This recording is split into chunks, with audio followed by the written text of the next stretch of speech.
All right, StreamYard says we are live. So, good evening, ladies and gentlemen, if there are any of those categories out there watching right now. Uh, it says there's nobody out there. No! Uh, where the hell was I? Oh, yeah. Welcome to the wrestling show where we talk wrestling. Yeah. Tonight we got the topic is AEW going woke? Now, Kingpin and I talked a little bit right before we went on. He says they've already gone woke with the female pay per views, but they've all done that. That's just par for the course. They're all testing waters with that, and WWE probably is never going to do it again because they can't. Triple H came out this week and said that they made absolutely no money off the female pay per view that they did. They didn't just do a main event. They did a whole pay per view that was just surrounded about women, around women. That was all that was there. But that was because they did that because the Saudi Arabia events don't let the women go over because, well, it's Saudi Arabia. Right, yeah. I think what a lot of these entertainment sports and even like what's it, the lingerie league has got its thing because it's skimpy girls and those girls play hard nosed football. So it's entertaining enough to watch for the like shock factor of it. But a lot of these female oriented sports that aren't gymnastics, because anybody would watch Simone Biles. Simone Biles, the greatest gymnast probably in the history of humankind. So everybody wants to see her do flips. Nobody wants to see any other girl sport except for the UFC, mixed martial arts. UFC specifically, not even the smaller leagues. But the UFC could put on a 5 fight pay per view, all women, and make bank. But you can't do that in other sports because it's just not the same. It's not going to give you that same. Plus, once again, the UFC's got all the top women there.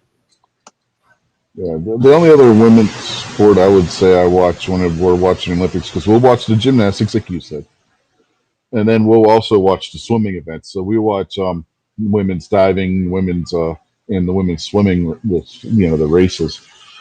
But other than that, I don't give a that's all I watch at the Olympics. Really, is the gymnastics competitions and the swimming events. Yeah, I mean, you could always argue the girls' USA soccer team, whether it's in U.S. League or whether it's in the Olympics, draws a crowd, and that's usually just because once again it's the train wreck. They put up 15 points against England. They put up 15 points against France. You want to see how bad the blowout is.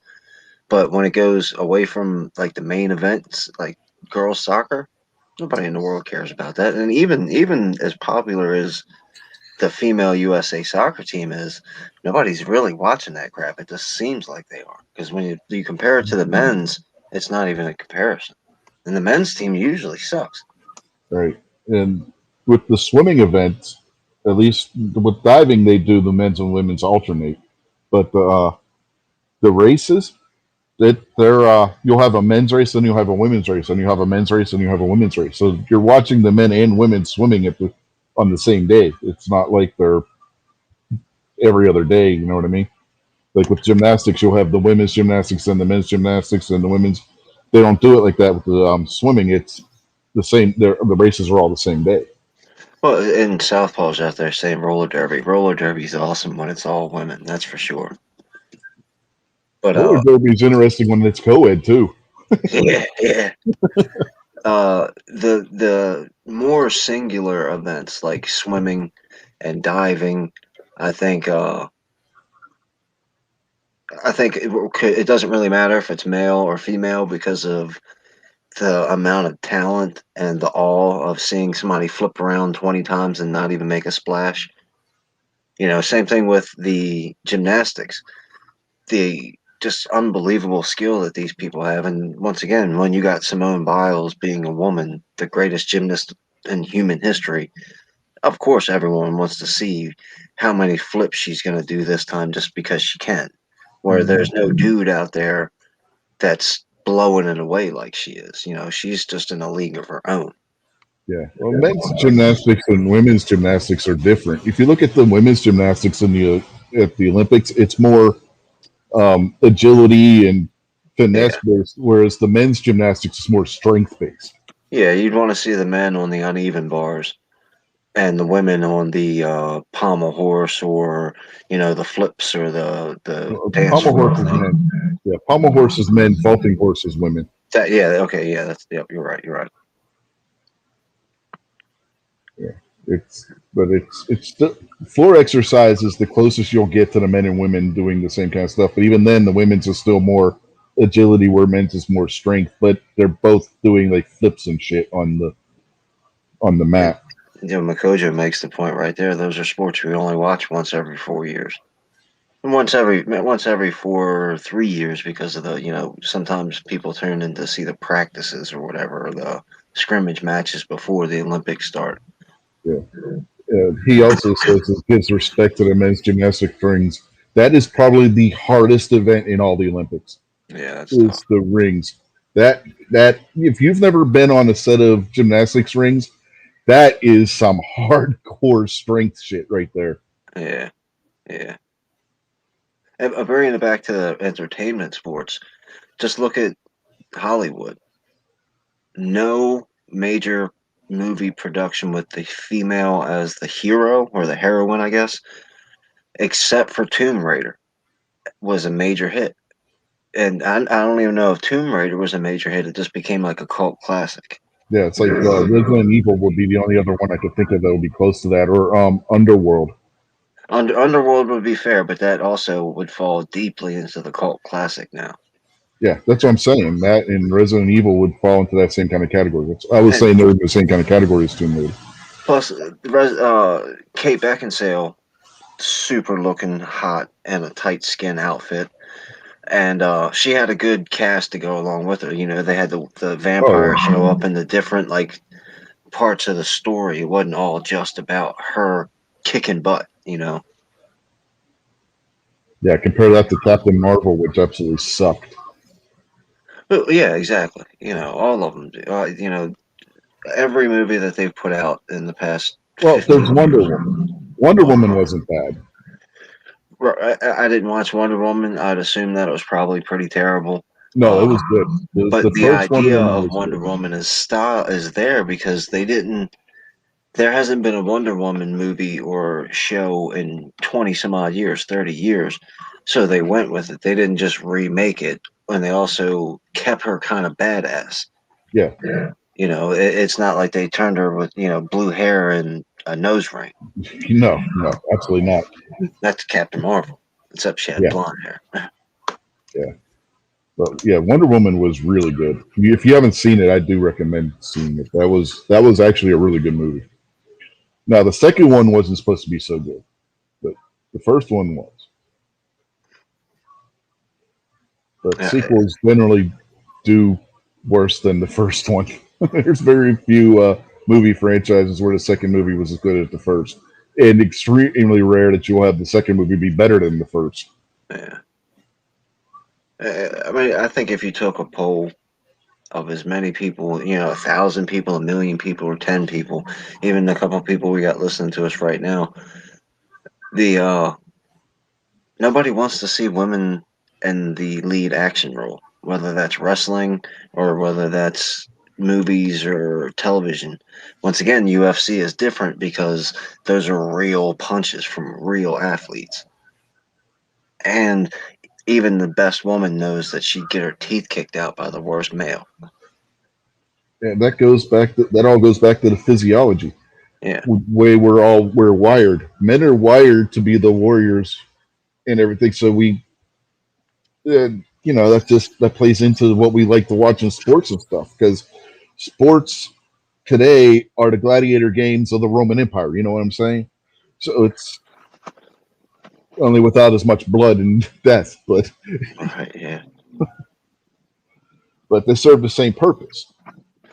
Well, that's why I mean, look at football. Football is at until they went woke themselves was what the most popular sport, or the most Oh, popular yeah. sport in America, probably the most profitable sport on the planet. Because I know soccer is the most popular sport on the planet. I just don't know how the finances matched up against the NFL. Yeah, I don't know either. I do know that there's a few of the football teams in the United States are owned by people that also own soccer teams across the planet. So it's Yeah. like Jacksonville Jaguars, um, the Tampa Bay Buccaneers. I know both of them are owned by people that also own soccer teams, and one happens to own AEW or be the silent partner ownership in AEW. I think I think Jay-Z. I don't know if you've ever heard of Uncle Hotep, the YouTube channel. Yeah, Yeah, he was talking about it the other day. Either Jay-Z was trying to buy a baseball team or trying to buy a football team. I think it was a football team, yeah, I don't and know. he was having a hard time getting people to take him serious. I guess I'm pretty sure it was a football team. I don't know if Jay Z has enough money to buy a football team. You No, see the values on the he'd teams? be buying Yeah, into the team. yeah. Jay I, Z's rich, but I don't think I he's don't think he's buying a that rich. football team rich. Yeah, yeah, no. I don't know. I don't know if he's buying into a football team rich. To be perfectly Yeah, honest with you. I don't know because the music industry is different. I don't go out and I don't socialize with like the masses, so I don't know if his clothing apparel is still super popular. And Yeah, I don't think his he has basketball team sucks. I don't think he has $50 billion though, and that's if you look at the what these football teams are valued at. The cheapest team in the league, I think, is valued at like $800 What billion is dollars. Jay Z's net worth? Yeah. According to Parade, Jay-Z's net worth is estimated to be $1 billion in 2020. Yeah, Yeah, he he's doesn't have not enough money to close. buy into a team. No, He's gonna come in. He's gonna be like, "I'll give you $50 million to buy into your team." And they're gonna be like, "Yeah, take a hike." you can buy 50 million. You can buy the towels Yeah, that right. we're gonna use this season only. Yeah, I mean, he does not have the money to do that. Yeah, see, Makojo, he makes a good point. I didn't take that into consideration. That soccer, just by sheer numbers, wins, and some of the soccer players are the most richest athletes the planet's ever seen. You know, they blow away some of these NFL players. Yeah, the NFL has a salary cap is why. You look at the What? sports in the U.S. It doesn't have salary caps. Well, baseball is the only one, right? No golf, tennis. Yeah, those aren't real sports. Tiger Woods is probably the richest athlete on the planet. That guy is a multi-billionaire from Okay, well, tennis owning a isn't a golf real club. sport. Tennis isn't a real sport. I don't know. No, I get it. Tennis is huge. I love tennis and I love golf too. Yeah, I'm just messing with you. Yeah, I know. I kind of figured, but yeah, Tiger Woods, man, that guy has so much goddamn money from swinging a golf club. It's unreal. Well, I mean, I don't know. I don't know that with what happened throughout his life that he got to the pinnacle of best golfer ever, but he's super close. Oh yeah, I at his level, I'd go even far enough to say best person to ever touch a golf club in that category. Whether he is the best, he's definitely in the top five for sure to ever even touch a golf club. Like Michael Jordan, you know. I was yeah, never a fan of Jordan, but for all the people on the planet that have ever touched a basketball, he's probably the best. yeah. The thing I would put as an asterisk with Woods though, he's never had anybody that was on his level. He always played down to the competition. He didn't have anybody at his level. You look at people like Nicholas and Palmer; those guys were pushing each other constantly. Woods didn't have anybody pushing him like they did. You know what I'm saying? So that's where I would wonder if he played in an era where he would have had somebody pushing him like an Arnold Palmer or a Jack Nicholas. Would he have been at that pinnacle that he was at? I mean, every so often there was one guy that would come challenge him, but it wasn't a constant rivalry throughout their career. Well, I think maybe, and you can probably correct me if my math is wrong on this, but his first couple of years he blew people away so bad there was no such thing as competition. Yeah, And exactly. then That's my point. well, but then with that, like you said, he started playing down as opposed to just continually blowing them away and not even just guys don't even show up. I got this kind of stuff. He allowed the people to stay in the game too much. Like he should have just crushed everybody unmercilessly. That's what Jordan did. Yeah. Well, there were other big name guys in Jordan's era too. Jordan wasn't the only one. I mean, you had Barkley and Ewing and all these other guys too. Yeah, but none of them could do what Jordan did. And believe me, I'm a Celtics fan, Larry Bird, so I hated Michael Jordan when I was a kid.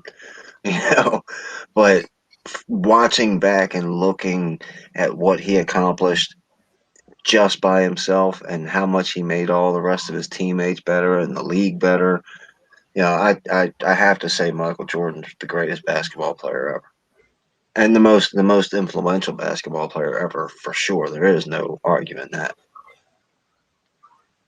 It's like hockey. Everybody puts Wayne Gretzky on a pedestal, saying Wayne Gretzky is probably the best ever. Wayne Gretzky had one hell of a goddamn supporting crew when he was in Edmonton. Yeah, yeah, yeah, Let's yeah. be perfectly honest. A lot of what Gretzky gets credit for, Messier and Yari Curry and Luke Robitaille, all those guys, I think they deserve a portion of that too. You know what I'm saying? Yeah, yeah. When you got the greatest team ever around you for like 5 or 6 years straight. Yeah. Well, No, you look Mario, at other. I hated the Penguins. I hate them still.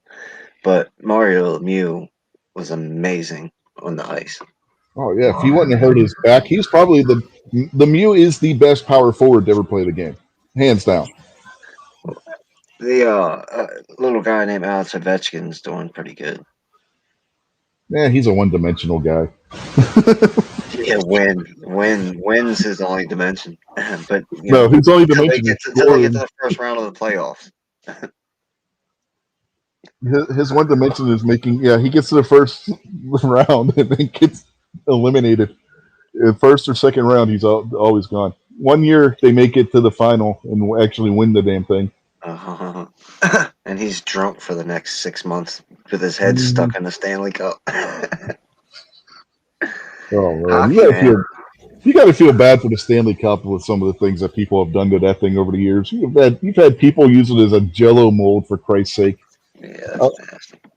I don't remember. I think it was Luke Robitaille said his wife unscrewed the bowl off the top, which is the original trophy, and cleaned it up and used it as a Jello mold for a party when they had it. The coach was talking about Sidney Crosby being the LeBron James of ice hockey. I've never understood. I get the little bit of fundamentals and some flash, but I never understood the flair behind Sidney Crosby. I didn't think he was that great. You got to watch him. You got to watch him game in, the game out. That's the thing. Most people only see him a couple of times. If you watch him for a whole season through a whole Penguin season, which I know the two of you won't because you two got Yeah, your head stuck up the Capitals' butts. But if you watch a whole Penguin season, you'll see it. Him and Malkin are probably right now the best two centers on the ice when they're I both healthy. I used to love to sit down and just watch hockey game after hockey game after hockey game. I go to when I was a kid. I'd go to my grandmother's house. She was in the same neighborhood, I guess you could say, but like technically she was 2 houses down, but it was about 100 yards away from my house. And I'd go sit in her living room and watch the hockey games. And man, the more I learned about hockey, and then like you notice somebody pull a slick move, and then the next day I throw on the rollerblades and be trying that in my driveway. And hockey was awesome. I played. I kind of, sort of played hockey a little bit at my 11th grade year in high school, but it was the first year our school had a team. So it was kind of like hit or miss Tuesday nights, 9 o'clock. So I wouldn't technically, I played hockey, but realistically, I never played ice hockey.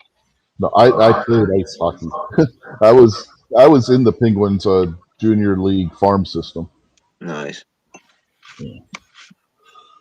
I Shoot, hey actually, man, I legitimately wore a Penguins jersey. Just saying. Skipjacks would have been much better. I'm just saying. What You could have played in Baltimore City and been all good. what cost me was I blew my knee out, and that was the end of that. What cost me was senior year was not going to be a hockey year for me. And then every chance I've had to play hockey ever since then, because a couple of guys I know play hockey, and I've run into a few customers that play hockey, and we've went out and skated and goofed around and stuff together. But where I'm at in my life now, and where I was at every time, basically now, since I was 30 for the rest of my life, I can't I can't justify buying $1,000 worth of equipment to go play hockey for fun. If I could, I would.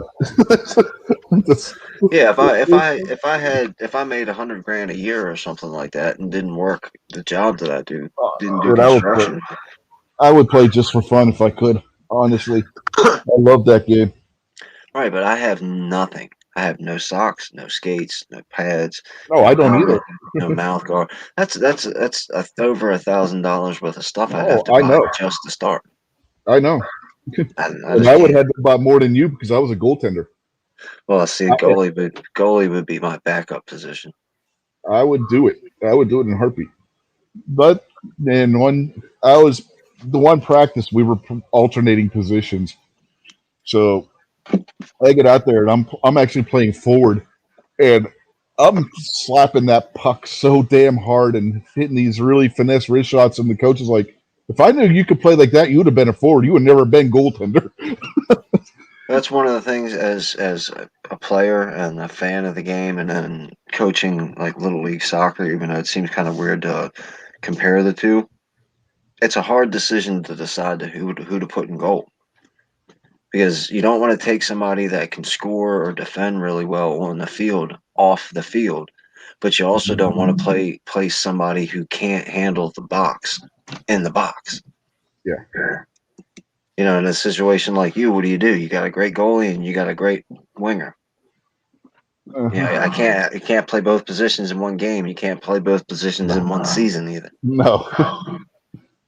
Well, you could If you theoretically. had to, but you aren't going to be Deion Sanders and taking off your goalie pads to go grab No, your winger stick in the middle of the game. no, you're not going to be doing that. Not unless somebody was carted off Somebody in gets an hurt. ambulance. Yeah, somebody. If both goaltenders get hurt and then they have to go to the emergency goaltender, which sometimes is an assistant coach. I don't know if you know that or not. Well, I've watched a couple of seasons ago when Chris Davis, I think when the Orioles won their the pennant that year, or the not the pennant, the division championship.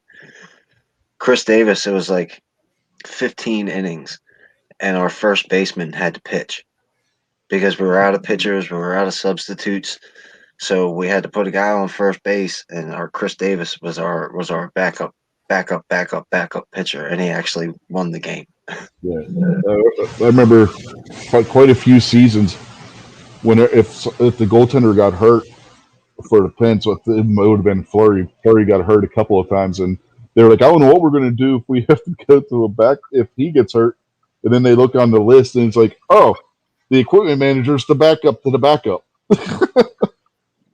So yeah, you'd be surprised who emergency goaltender is if necessary on these hockey teams. It could be an assistant coach, it could be an equipment manager.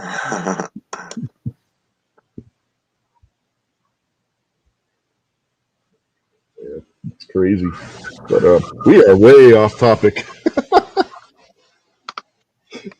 Not really. I mean, talking about. Okay, but now we're off topic.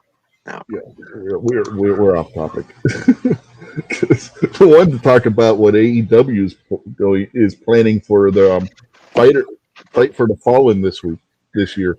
give me a minute. I'm gonna go grab a drink real quick. Okay.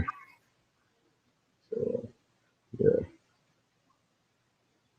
But and when I said that Malkin and Crosby are the best two centers in the league right now, I didn't mean literally the best two centers. I mean as a tandem. best number one and best number two tandem in the league. Well, hey, G23.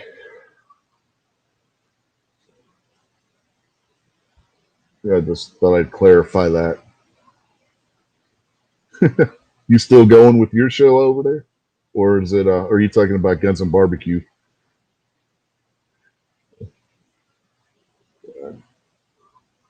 Would you say you're getting corked by Guns and Barbecue?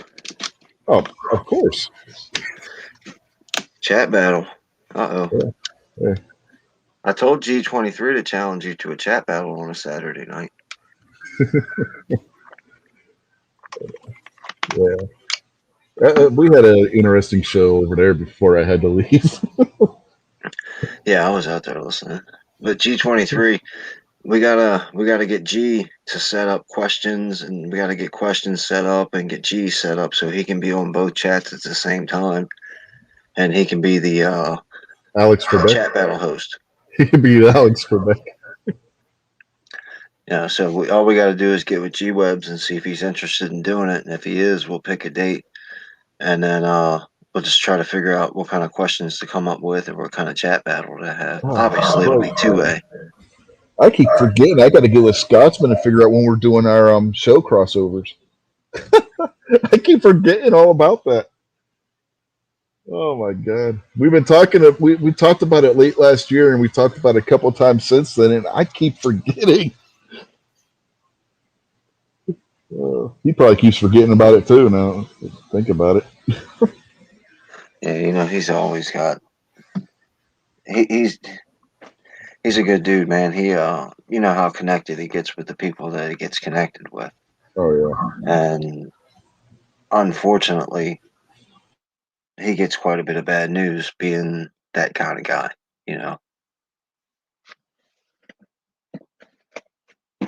yeah, I can imagine. And then he doesn't want to take any credit for it. He'd be like, dude, I you cussed get him out all yesterday. this stuff. You get all this stuff organized. It's you're the driving force behind all this, man. If somebody wants to do something for you, shut up and let them. Yeah, I had to give him a little what for yesterday. Obviously, it's something he said something, and I didn't think he needed to say that because who he is and what he does. He doesn't need to say what he said, and I let him know, don't say that anymore, man. You got too many people, including me, that you never have to say anything like that.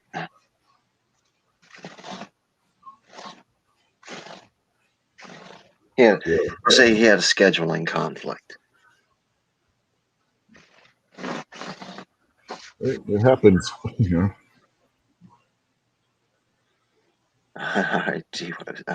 G23 is funny, man. He's a good dude too. Mhm. Yeah, it's on the topic. Everybody can see the topic scrolling across the screen right now. Is AEW going woke? So what'd they do? Okay. Well, we've already discussed how they got a tranny and a gay guy working for them, but that's now they're going even one step farther. The Fight for the Fallen pay-per-view every year is to raise money for charities. The first year, it was to raise money for a charity that helps the families of murder victims, to where they help them pay for funeral costs and all that kind of stuff, right? And counseling and anything that the family would need if they have a loved one who's murdered. Good charity, right? Yeah, I mean, on the surface, yeah, sure. I'm sure I could pick the details apart, but we'll say, yeah, it's a good one. Yeah, I mean they're not going out. This wasn't like they weren't specifying victims of gun violence or anything like that kind of crap. It was murder victims. It didn't matter who. Just if you had a family member who was killed, this charity goes out there and they help. Sure. We'll just go with it. But thumbs up. Good idea. Last year, they were doing a charity that did the same basic kind of thing for victims, family members of people who died from COVID or other complications due to the pandemic. Okay, It's a little with sketchy. with that being in the middle of the pandemic, though, I mean it's a It's a way of good helping. business move. It's a good Yeah, business move. it's a good business move, and it's a way of helping the community because it was Uh, helping people in Jacksonville and stuff. yeah, So, I think which is where they're centered. it's more of a This year, it's more of a business move. this year, Okay, let me screen share. And as soon as I screen share, you'll see where I'm going with this. It's pretty uh, obvious where when you see. Okay, you see in that picture, Yeah, fight right? for the fallen. Yeah, but look what's dead center. Yeah, I mean, I think on the surface of that, it kind of, when you just glance at it real quick, it almost looks like a military type of logo. But then as you look around and you see there's like palm fronds or leaves or whatever, and there's trees above, and the fist thing, once you start seeing all that, it's like, okay, wait a second. Well, the palms and everything they've done that every year. That's just the motif for the show. But in the center is where whatever the show is going to be about is has been located. And right dead center of that, you got the fist. What does that fist represent? The resistance. Black Lives Matter. Yeah, Black Lives Matter, and they took it from the socialists. If Yeah. you go look at that fist logo going back to the Bolshevik Revolution, that was the symbol of the communists. Yep. So So who are they going to give money to? Who's the fallen that they're fighting for? George Kirby? I don't. They haven't specified yet. This is the only thing that we've seen for it so far. But I was like, "Whoa, wait a minute!" When I saw that, because I watched last night's show this morning because I'm doing Gary's show last night. I didn't get to watch it last night. So and then when they put the ad up saying what all the upcoming pay per views are, and I saw that, it was like, "Whoa!" You know what I mean? That was hmm. Yeah, you got some splaining to do, Lucy. Yeah, but I wasn't cool with that logo when they popped that up. No, once you start investigating, like not investigating, but like really looking at it and investigating it, I guess you could say after all, uh, it's problematic for sure.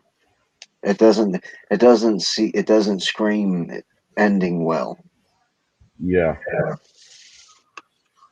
they've had a couple of guys on the show, a couple of black dudes that have worn the Black Lives Matter armbands, but you're seeing less and less of that as that's been going on. Every federation has, to be clear, but you don't see that in WWE anymore. And there's only two guys now that are doing it in AEW, and one of them's on the injured list.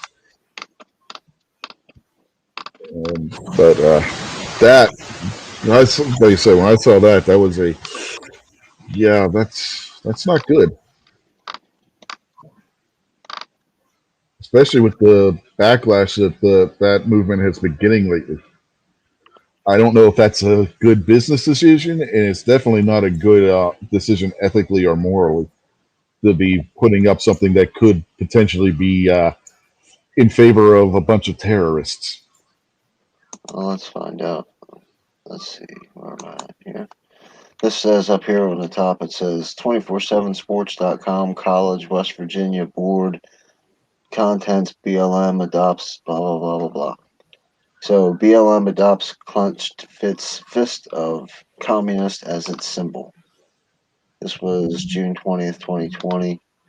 And you can see that's the exact same one, even with the little Yep, the outline that comes down in the here. yep. All they did was change the color on it. Yeah.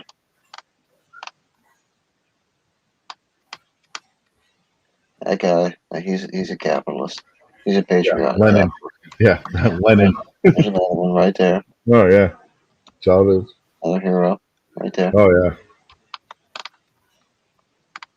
yeah. Look at all these stand up, outstanding people. They're great. They're great. You know, they people have such a problem with the nationalists, if you know who I'm talking about. Because Hitler killed 6 million Jews.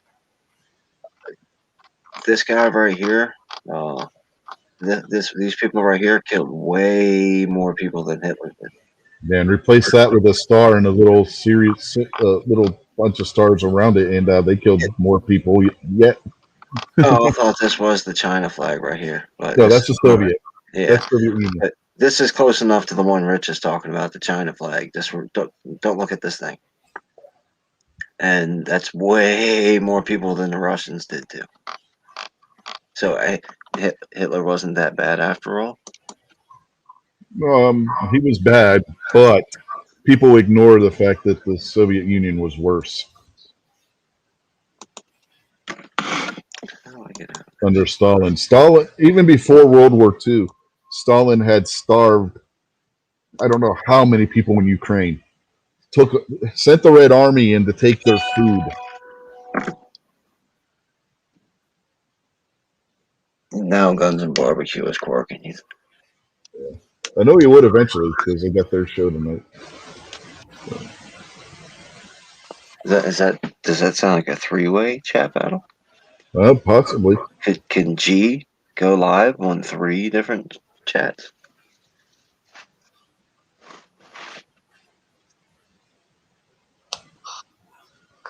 Gunpowder out there. Evening, Jess. Hey girl. And sorry to hear about your mother. Hopefully everything goes well.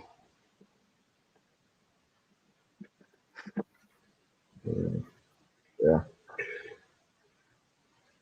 Oh, yeah. They estimate Stalin killed close to anywhere between 30 and 50 million people.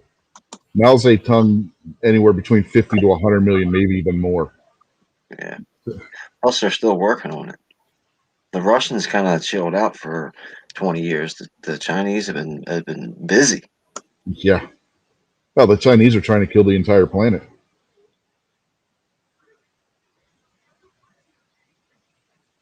And yes, I can go there now since Fauci said it. Yeah, I don't know.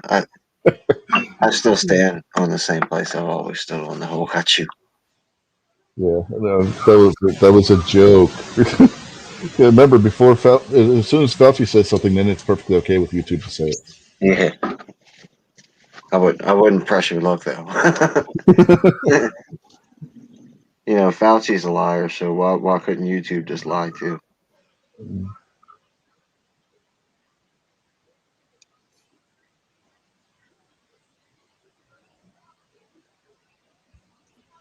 So yeah, so that fist logo that was definitely troubling. So how long do you think it'll be before they start talking about what they're going to get? Do they wait till after the pay-per-view to say what they spent the money on? No, So how long before they're going to have to spill the beans on what they're going to give this money to? so whenever they have the pay per view, I'm not. I didn't catch what date the pay per view is, but yeah, that's the logo that they have. That they just were showing like the logo. I forget what the next one is. That might be the next one because the other every other year it was in June, but with everything being all screwed up still. I'm not sure what day it is. But,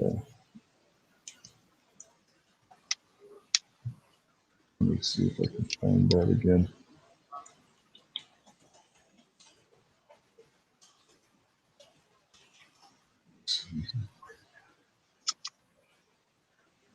It'll be July 28th. So they got a few weeks yet.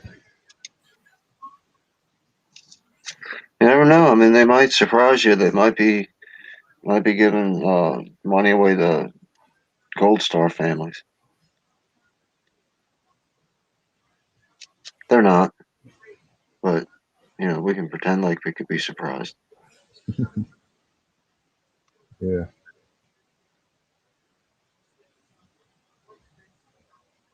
Yeah, I'm looking to see if it says, and I'm looking at different things to see if it says if they've announced what the charity is going to be this year.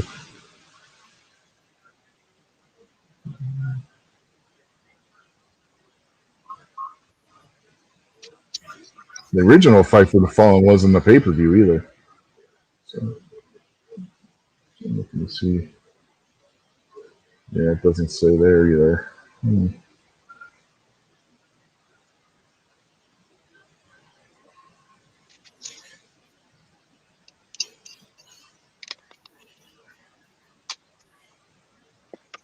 You got it right the first time, Gunpowder. What'd she say? She said, "Well, if fuckface said it, then it must be true. I mean, Fauci." And I said, "No, you got it right the Pinocchio. first time." Pinocchio. I like how the hard bastard calls him Doctor Fucker. I just call him Pinocchio. We proved beyond a shadow of a doubt on the Sunday show that he is Pinocchio.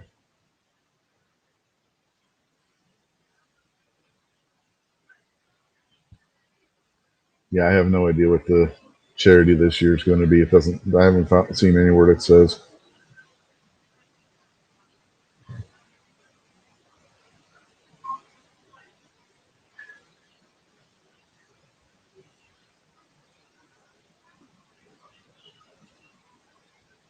I don't even know if it's going to be a pay-per-view or just a special episode of Dynamite, because they've done the first one, like I said, was just a special episode of Dynamite. So whether it's a pay-per-view or not, I don't know yet for sure.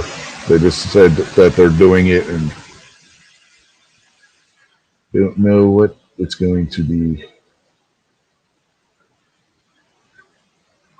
Now, Wikipedia is saying that the first one was for victims of gun violence, but that's not what I remember them stating it was when they did it.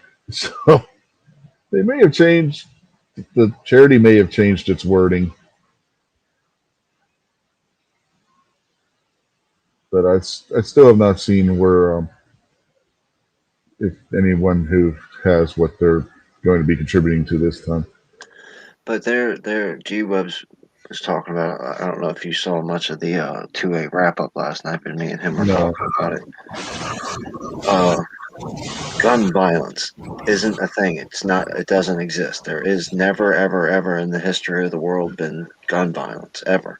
It's impossible, yeah, and gun that's but the lexicon we've got to change. We are responsible for every time you hear gun crime, gun violence, assault weapon, any of that nonsense. We have to push back against it instead of just whatever. The newscaster said gun violence. Call your local news and tell them there's no such thing as gun violence. Oh, that's not going to do anything, but everybody's going to write letters to the ATF and think that do something. But calling your local news and saying, "I'm not going to watch you guys anymore until you start, chilling with this gun violence thing." There is no such thing. And I know it's a huge uphill battle, which is almost impossible to fight, but we at least got to start.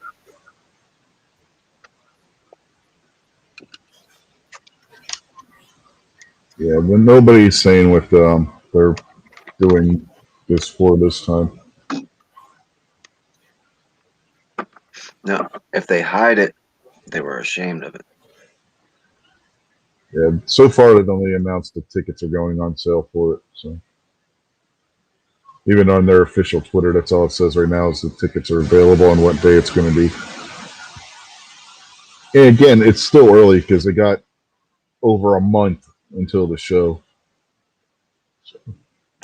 Yeah, and they could also put that logo out there just to see what, kind of beta test it, see what the people think. Yeah.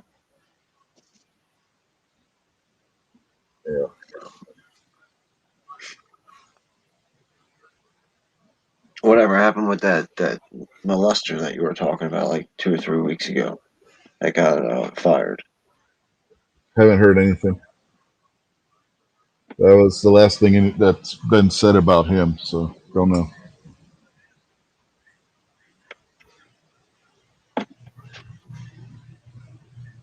What about that dude that the WWE let go? Was it Braun Strowman? You said? Yeah, Strowman. Don't know much.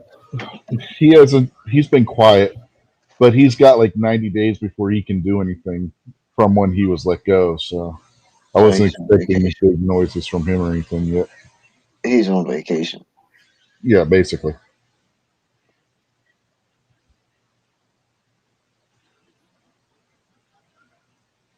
So, yeah, it's going to be a while yet till we hear anything from him.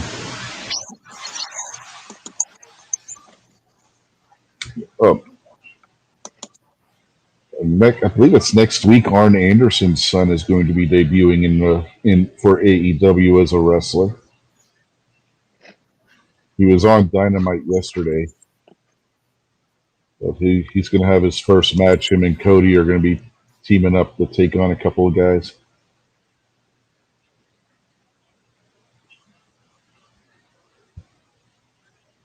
Yeah. And Kid Joe says he liked the fight against Shane. I'm assuming he's talking about when Strowman fought him at WrestleMania this year. Yeah, that was pretty good. And then again, the very next pay per view, he was in a triple threat for the WWE Championship. And a couple weeks later, they fire him. It still makes no sense. That's what I'm telling you. It had to be. It couldn't have only been a financial issue with that guy. There had to be some type of personality clash, or No, this guy was loved backstage. He was one of the he was one of the nicest guys you could meet backstage, and he was everybody loved him. so you're gonna Tom Brady just won you a Super Bowl for the fifth time in a row, and you're gonna trade him, right? If they're streamlining things, like if what we were speculating and people are still speculating is that WWE is streamlining and they're cutting bait on to save money on certain things. Yeah, he was. If he's their highest paid guy, and they don't, and right now they don't have a title on him or anything, he's expendable. I get. I mean, yeah. Now that you bring up the not having the title, that makes a little bit more sense. I mean, I get it, but I still think he's an active wrestler. He's a very popular wrestler. Maybe you're right that uh, if his last contract was a little bit too high, that the company doesn't really think he's bringing that value in anymore, or they're just looking to cut the biggest thing they can cut, and they hate to let him go, but he's just the fattest one they can get rid of. I don't know. I guess there's a bunch of different ways you can look at it, but I wouldn't be surprised if there was some type of personality clash or something Well, inside baseball that yeah, got him axed. well, Triple H. Remember, I was talking about how he made the comments about the women's thing. He also hinted that there are more firings coming.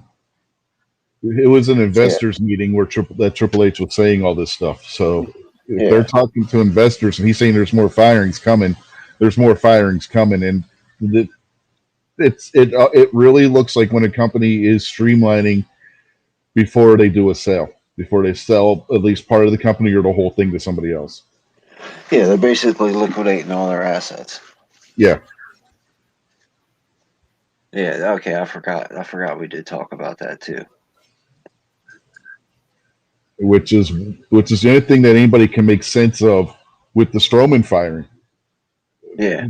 Yeah. Otherwise, it makes absolutely no sense. Because, like I said, when you talk to the other wrestlers and the outpouring of that came out on Twitter towards him when everybody found out the news that he was gone, this was not a guy that had heat backstage with anybody. Yeah. I mean, when the mortgage is due, you sell the Porsche before you sell the mountain bike. Mm-hmm. I get it. If they've got a cut and run, it's I mean the same thing. If it's cattle, you got a bunch of 100-pound cows over there, and then you got 5 or 6 700-pound cows. If you can get rid of one of the 700-pound cows and only get rid of 3 of the 100-pound cows, I don't know if that makes any sense. Uh, Stupid. snob's running off on you with the cattle. I was channeling my inner snob there, standing there looking out over that fence post from Instagram out at the pasture and all the cows out there. Mm-hmm. Just so you're not channeling your inner moo who can't figure out how many teeth a cow has and where they have them. You know, I think that Snob could own Instagram if he would just get better at taking the pictures. You know how we always tease him that the stuff's not in frame and stuff like that, Mm-hmm. because he's got the most beautiful landscape on Instagram. That fence post in the midday when the sky is nice and blue and the field is nice and green or gold or whatever, depending on the time of the year. That's beautiful, dude. It's just you can't see half the gun. Well, I don't know if he could own all of Instagram because he doesn't have fake tits and round ass. Yeah, I mean, right? Yeah, I mean, I thought that kind of went without saying. That and cats, cats and hot chicks own everything. you know, that just goes without saying. Like a cat and a hot chick could come in here and kick me out of my house right now, and there's nothing I can do about it.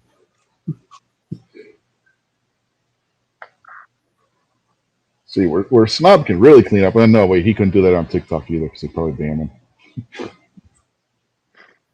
Yeah, can't do guns. You can do other things on TikTok, but you can't do guns. Yeah. See, I was Mr. Big Kid put out a couple videos that he said got deleted from TikTok, and I guess he was at first he was saying it was because of the gun going off, but you're not allowed to have guns on TikTok at all. I don't know. So, I don't know if you can or can't. I'm just joking. But I only it would be crazy if you can't because according to TikTok's rules, you can't do nudity, and there's all kinds of girls taking their shirts off and shit on TikTok. yeah, I only watch TikTok when like I don't Tyler watch it at Red or all. Salty Yeah, Cracker or one of the other meme channels does a video about a TikTok video. yeah. I forget who channel I was watching the other day. They were talking about there's TikTok's good for porn if you know where to look, but they were saying it in a sarcastic way. But I then they got were showing edited clips, where they censored it and everything, and you might it's a free version of OnlyFans, I guess. I got But two of my videos from TikTok. The uh one where you say that all lives matter and the girls are talking about punching you in the face, and then mhm, the other ones that were talking about cutting your kneecaps off. mhm. And I saw those. One of them I saw on a Salty Cracker live stream, and the other one I can't remember where I found it. It might have been Salty too. And so I got two TikTok videos on my channel.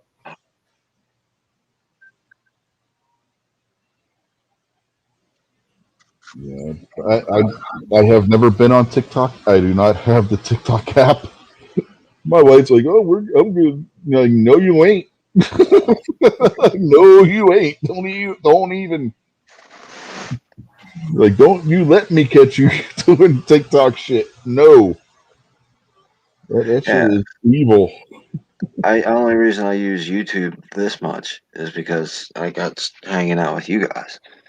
You know, normally I'd be in just in the chat room, text chatting and stuff like that. But then when I started hanging out with you guys, I started pretty much hanging out on what YouTube is. But like Instagram, only thing I post on Instagram is every second matters posts. Yeah, I don't. I haven't been.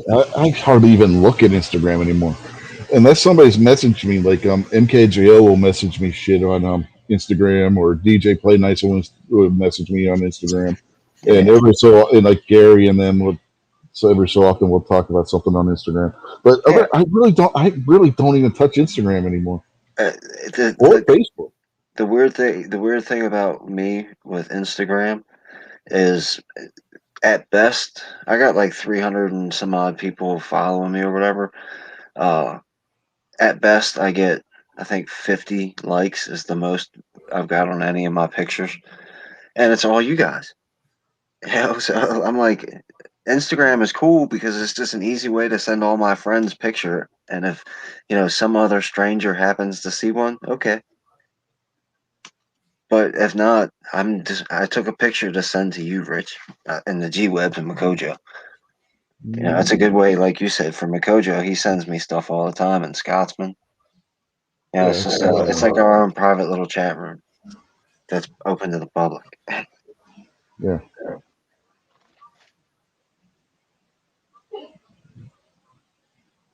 It says like I don't know, say with the YouTube, and maybe it's just dumb luck or good fortune or whatever.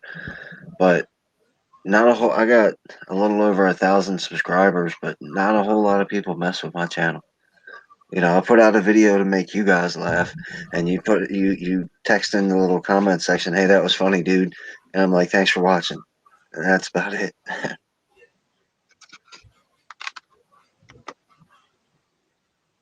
But,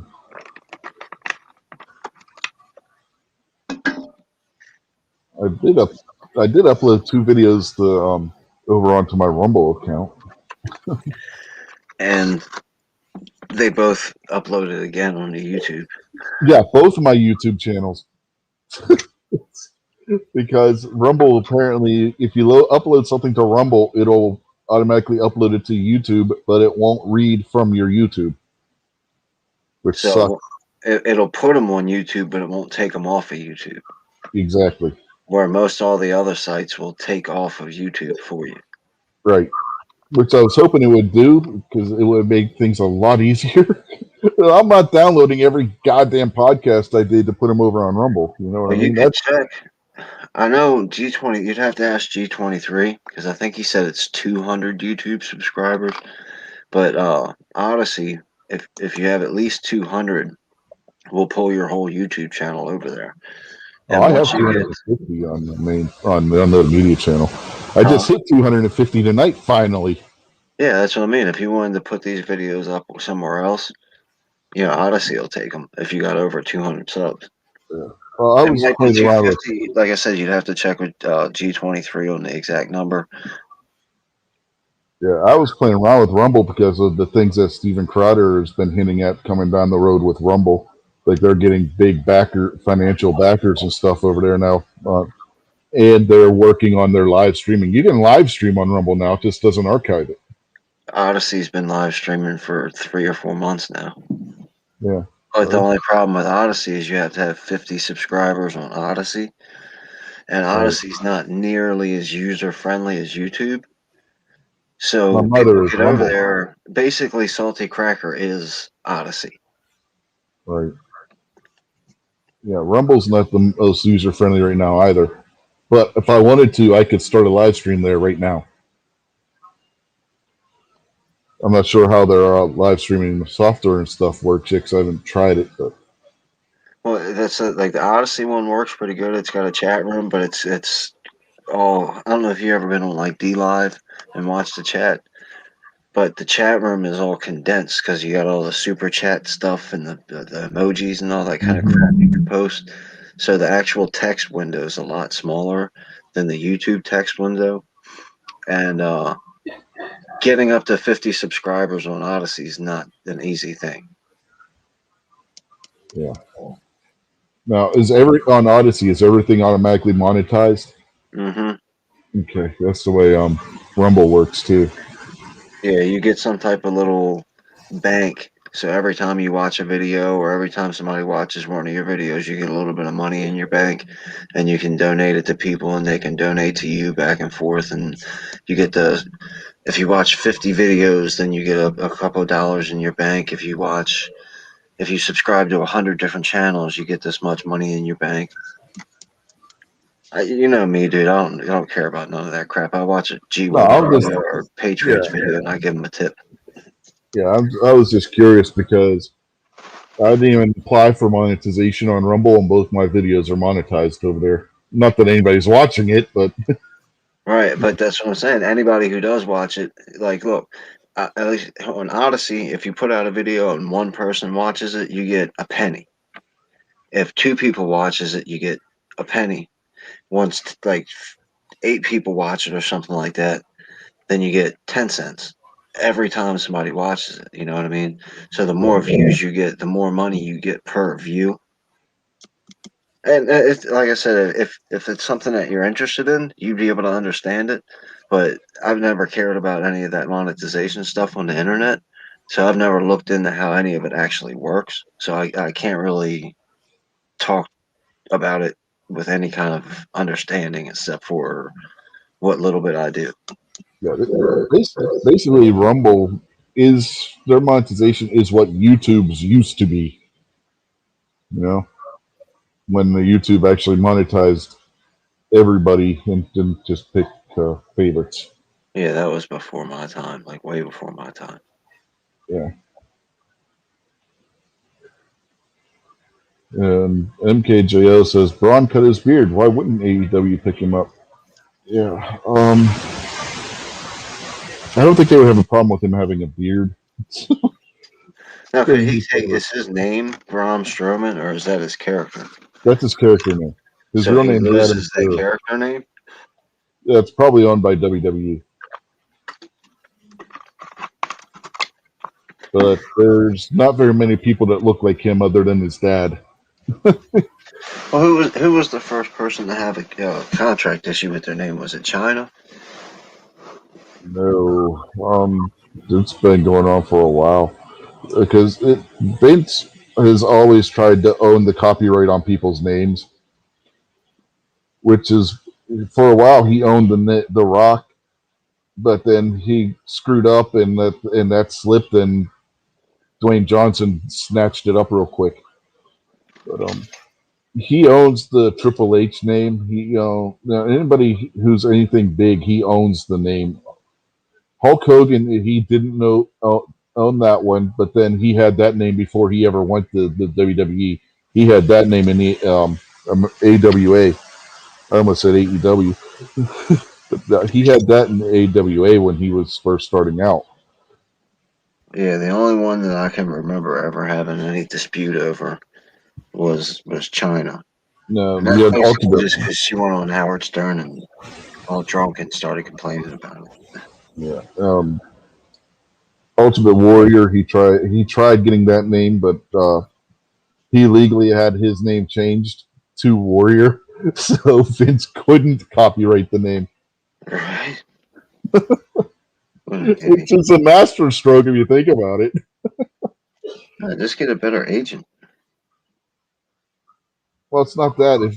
If they come up with if whoever comes up with the name is the one that gets to copyright it, if Vince comes up with or somebody at WWE comes up with the name for the character for the wrestlers and they give them their name for their promotion and boom, they instantly own the copyright because they're the ones who came up with the name. Now, when Well, they bring other people in that are using the stage name, like AJ Styles, that's not his real name. The AJ is his initials for his first and last name. I just can't remember what the hell his name is right now. So he had that name his whole career. So Vince can't copyright that. well, my client, the fabulous Makojo, he is only going to sign, and he's the hottest ticket going in wrestling right now. So he's only going to sign with Unloaded Media if you put into the contract that when his contract's over and he goes to a different organization, he gets to keep his name. And what deal we'll make you is we'll give you uh, a 0.5% off of everything we make off the name from this other organization. Well, you wouldn't even have to do that because he had that name going into it. As long as you have that name going into it, Vince cannot copyright it. Well, I mean, Night Strike invented the name Makojo, so I guess I'm really Night Strike's manager. Right. No offense, Makojo, I shouldn't have said that. Honestly, Ricochet, he had that name before he ever went to WWE, so Vince can't copyright that. Randy Orton uses his real name, so Vince can't copyright that. John Cena uses his real name, so Vince can't copyright that. Steve Austin was using the name Steve Austin before he went to the WWE, so Vince can't copyright that, but he can copyright the Stone Cold part because he wasn't using that before WWE. Um, Ric Flair can go wherever he wants and be Ric Flair, even though that's technically not his real name because he was using that name before. Same with Arn Anderson. Arn Anderson's real name isn't Arn Anderson, but he uses that everywhere because he had that before he went to WWE. And yes, Arn did work for WWE. I'm not just talking about the brief even if you go back to the 80s and whatnot, when him and Tully were there for like a cup of coffee and a title run. But I'm talking more modern when he was he was like a couple years ago. He was a backstage producer for them. So there are ways that Vince doesn't have the right to copyright your names, which is why Vince always tries to give somebody a stage name that's different from the name they've been using everywhere else. Perfect example: John Moxley. John Moxley has used John Moxley his whole career except when he was in WWE. Then he was Dean Ambrose, and Vince has the rights to use the Dean Ambrose name anywhere way he wants because that's his property.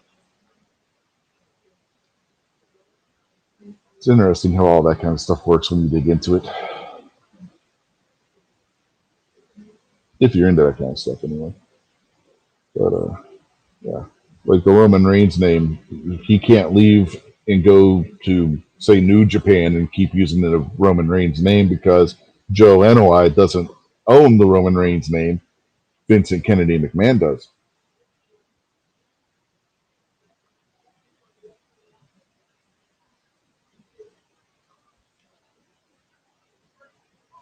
Oh yeah, you got go watch, look up John Moxley on the internet, MKJO, and you'll see some pretty damn violent death matches that he used to have in CZW. I remember it's where he was doing it.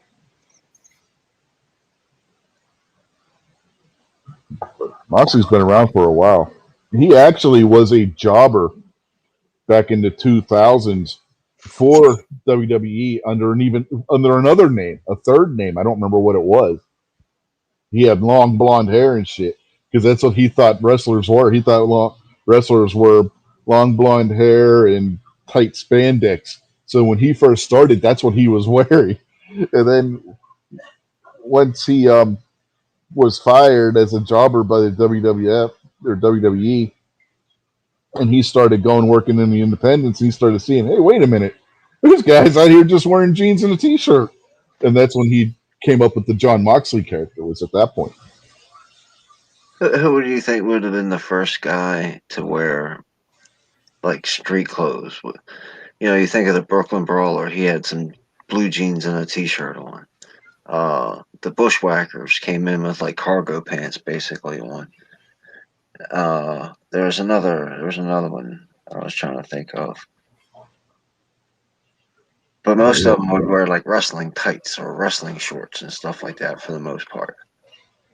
Well, you had the Sheik, the original Sheik. He wore like the baggy Arabian style pants, you know, that were like the cliche because of all the like Arabian fantasy movies that were.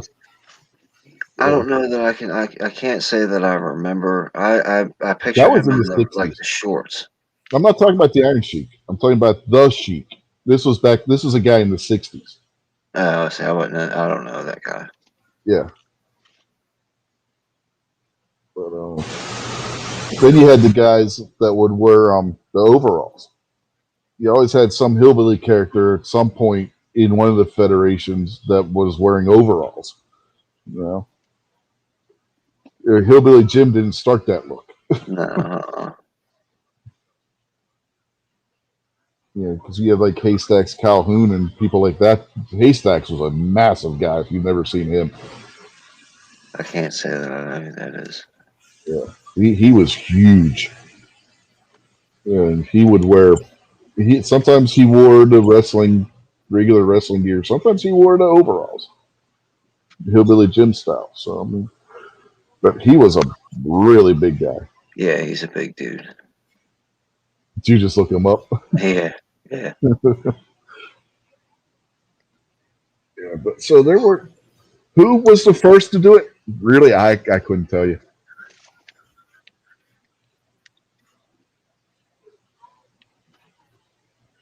I mean, you had the Moondogs in the 70s. They were Yeah, wearing jeans, cut off jeans and stuff. yeah. Who, But they also wore tights too, didn't they? Or were they just in the cutoff jeans? I only remember them wearing the cut off jeans. I don't remember if they wore tights or not. But they Yeah, were around for a while, so that could have been later in their career where they started wearing the cutoffs. I don't remember. yeah.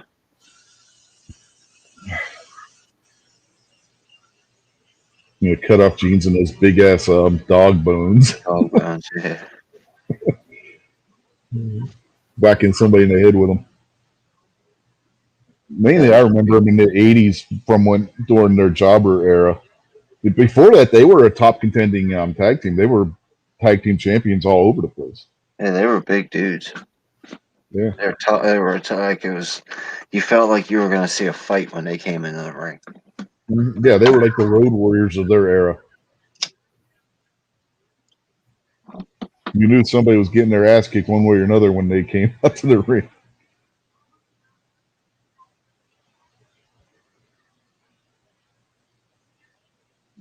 Same with the Samoans. The Samoans came out, you knew somebody was getting their ass kicked. Yeah, they were always cool. I liked all the versions of the Samoans. The Samoan Samoa team. Hmm. The original ones were the best with Lou Albano. Yeah, that was the Wild Samoans. Those guys are the fathers of just about every Samoan wrestler, except I think Samoa Joe. They're, they're they're they're all related. Samoa No, Joe is the only Samoan wrestler that's not related. did we talk about this before? Yeah, we've talked about it a couple of times. No, this what was the guy's name? Tatanka. Oh, the Indian guy. Yeah. Didn't he end up like 700 pounds and became some other guy? No, not him. That was Rikishi did that. Rikishi was one of the Samoan SWAT team, and he became I forget what was his name, Tafu or something like that, and then he became Rikishi, and he's the father of the Usos. Yeah, but was Rikishi like just a big dude and then he became like a super huge like house of a man? Well, you remember the Samoan SWAT team? He was one of them, I know. Then that's not and then he fashion. became big. Like He became huge, like a big fat guy. yeah. He was the one who used to run around rubbing his butts in people's faces. Yeah, and like before he like wrestler, he was before that was just a regular like big dude. Yeah, Okay. That's what I'm thinking of. yeah. MKJO says Fabulous Freebirds wrestling war jeans. Not always though. That was only special matches. Barry Gordy and shit. I can never remember who the third guy was before Jimmy what's his face? Not can't remember his name. Garvin, Jimmy Garvin. Before Jimmy Garvin, the guy that was with him before that, and Michael PSAs, they only wore the jeans on special matches. Like it was when it was a Texas bar fight or whatever the hell they would call it against the Von Erichs and or a match like that, they would wear the jeans. But otherwise, they would just wear wrestling tights. Speaking of people that got fat, man, Michael P.S. Hayes has put weight on. Holy Jesus! He was on NXT this week, and man, that guy is plumped up. Remember how thin he used to be back during the Freebird days? I didn't recognize him at first. We're about to find out.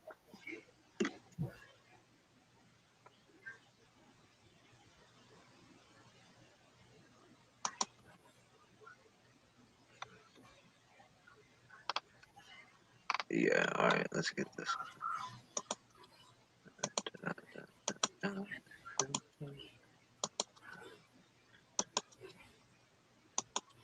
There we go. That's the original Slimmy right here. Yeah, that's the original Michael P.S. Hayes. And this was him a little bit later in life. Yeah, that's You where get he's at older. now. Yeah, you get older. You're not an athlete anymore. You know that things happen. I get it. He's a rich guy. Mm-hmm. A little bit of CMT or Music Awards, maybe special event. No, that was Hall of Fame. I'm just kidding. And here's a big fat bald guy. Yep, that's what he looks like now. Yeah, I had to do a double take, you know. Is that what Michael Hayes looks like now? Good lord. Well, hopefully he's got a big smile on his face. He's got nice white teeth, nice shave going on. Still got his hair. Mm-hmm. Oh, good for him. Yeah, doesn't have all his hair anymore. It's clear to see. Yeah, but he didn't really have much back in the day either. He had that just waiting receding hairline coming. Well, it depends on what era you're looking, because you can see Maybe. there's some of the ones where he was younger, and you can see where his hairline starts receding a little bit.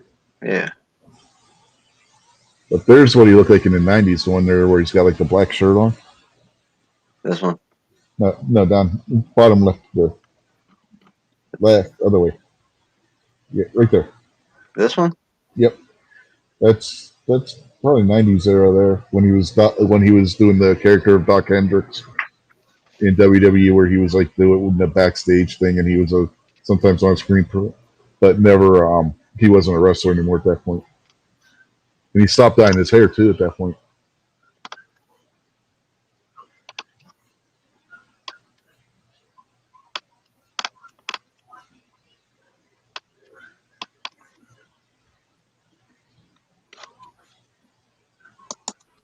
See, that was wrestling when smacking a guy was like a fight move.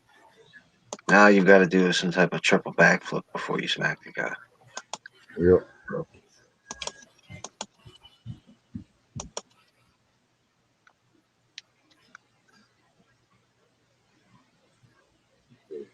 Yeah, as far as the first person to wear jeans for a whole match, I don't know. Honestly, I don't know who it was. I'm going to give credit to the Brooklyn Brawler. Oh no, other people are doing it before him. I don't care. Hillbilly Jim was before him. Uh, my feelings don't care about your facts, Rich. Yeah, well, my facts don't give a damn about your feelings, mister. Yeah, but I can call YouTube and have you kicked off for violating my feelings. You can't have me kicked off for violating your facts. No, that's not true. I can just say it was from the CDC. You're racist. I don't know why I just didn't say that the first time. Jeez, I must be slipping. You're even more racist. Oh yeah. Look at your white privilege, Mister I'm Bullington. anti-racist. Thank you. Hey, you got so much white privilege. You're a white bowling pin. Come on. I got the red stripes around my neck for solidarity, and the king because of the Kangs, and then a gun because it represents all the George Kirbys that died of gun violence by the murderous police. Uh-huh. See, I'm exuding my privilege in this avatar to break down my privilege. Uh-huh. But I got one of the best professional wrestlers ever in my avatar. Yeah, what's that? Rich White? What'd you say? Rich White? No, that's not what it says here on screen. What's that? What's that? Rich White? Oh yeah, that's not what it says on screen. See? Oh, it says Rich Unloaded Media. So you got a company that's a multi-billion-dollar company too. Yeah. I wish. AOC I wish. The OK Boomer girl wants you to pay more taxes because Uh-huh. you're rich and she's not. Yeah, right. Have you not seen her $2 million apartment? Orange Man Good is out there.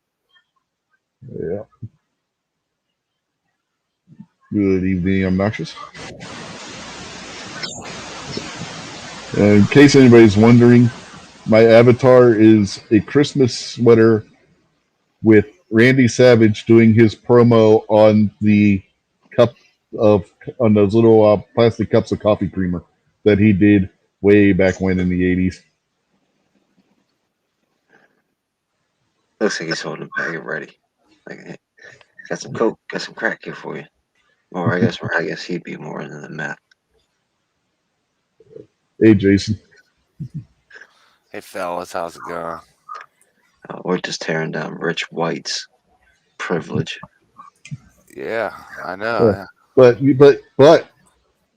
they would kick you off because I'm the media. Yeah, you're a $1 billion corporation. See, I'm truly woke. I'm not like these fake woke people who all of a sudden love corporations now. I hate the white man and corporations still. Yeah, Mr. Feelings Herder. See? Hey, you're not helping here, Jason. Obnoxious knows he's with me. I'm standing up to big media, the big Obnoxious big got rich all white these media. videos on guns and knives and all this other dangerous stuff. They're not his; they're sugar mamas.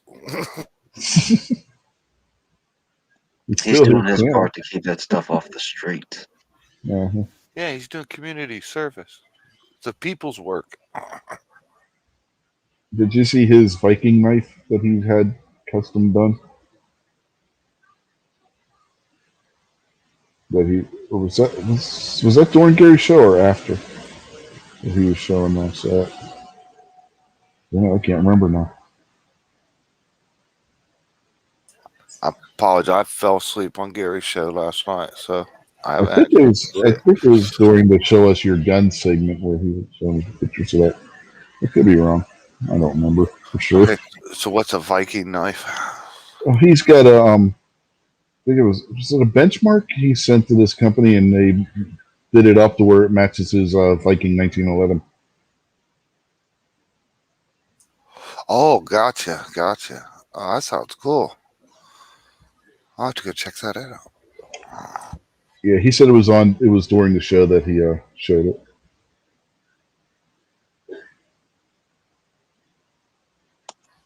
Is it on the gram yet? Well, he says maybe it was after. He can't remember either. I don't know if he's put it up on Instagram or not, but it was cool looking.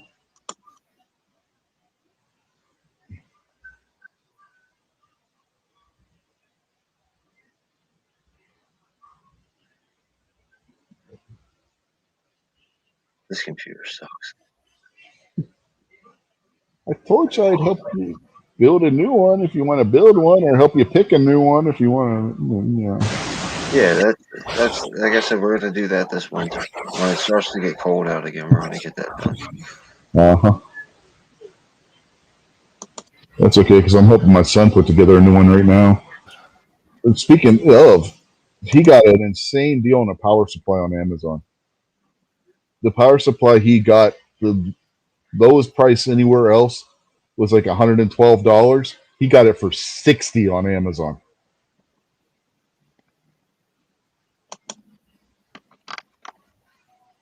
That is an insane price difference.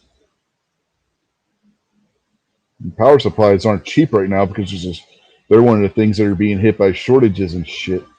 So to get the power supply he got for $60 is just an insane price. And it's a good one too. Did you hear there's the chip shortage has even gotten worse for Ford? Oh, I'm not surprised. It's not getting better for anybody. They whatever part of the car that they're waiting on the chips for now, there's another chip in the car, but they were buying it from Japan. Factory caught on fire and burnt down. Yeah, yeah, I saw that. I mean, between that and the issues they've been having over in Taiwan with the drought and everything over there, yeah, it's crazy. Yeah, here's his knife. You guys see that? Oh wow, dude, that's beautiful. Yeah, this is the place that did it right here. Way of the Knife. This is actually his knife, but they put it up on their. They did it. And they put the pictures of it up on their Instagram. Oh yeah, man, that is sweet. Yeah, he sent them the knife, and they asked him how he wanted it done, and he sent them pictures of his 1911. Basically, told them to match it to this, and this is what they came up with. You should have sent them like 3 magazines and had them do that too.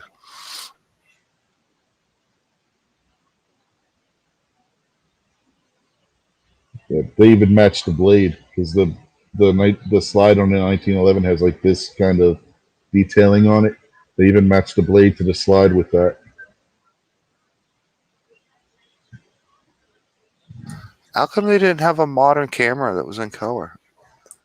It's not in color. The knife it's just the black and aluminum. Yeah, well, when you get a color photo, you still have black and aluminum. Well, this is a color photo. This is the color of the knife makes it look like it's black and white.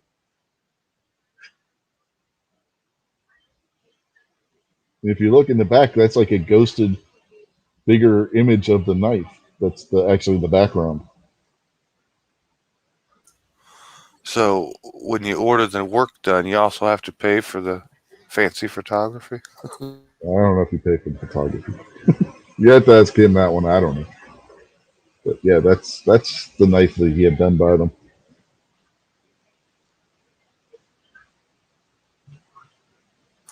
Yeah, that is very nice. That is.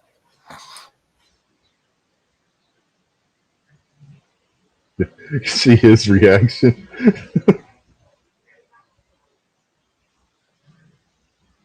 It's, oops, no, I don't want to report it. Black scales matter. Yeah, go to hit over here and then some click here. But yeah, that is a nice looking knife for sure. That's about the fanciest, nicest pocket knife I ever saw. Yeah. They just took an expensive knife and made it more expensive. Yeah, well, that's really cool to have a special one of a kind knife like that, and then to match that 1911. That was a good idea. Hmm.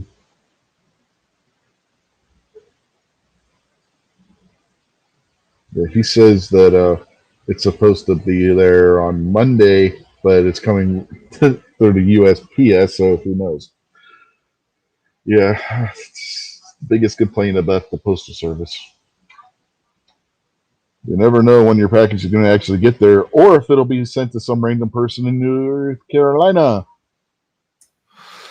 Hey, last night on the Georgia Shooting Connection, Kingpin, you were on there, remember? Uh, see that box that Jamie got in the mail from the post office?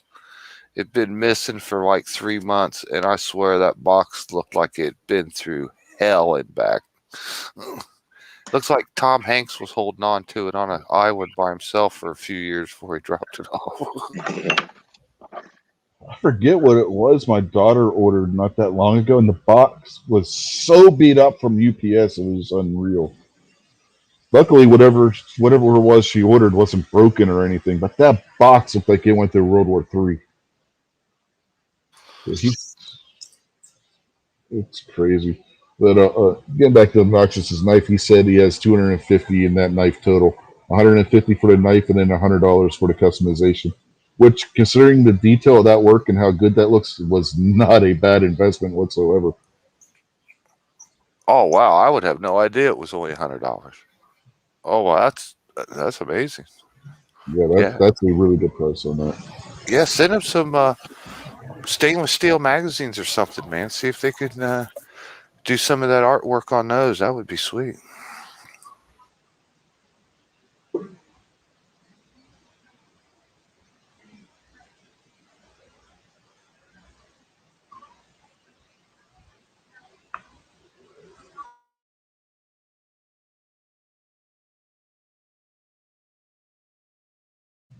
God damn, it's gonna be like last night. I can't put you on there.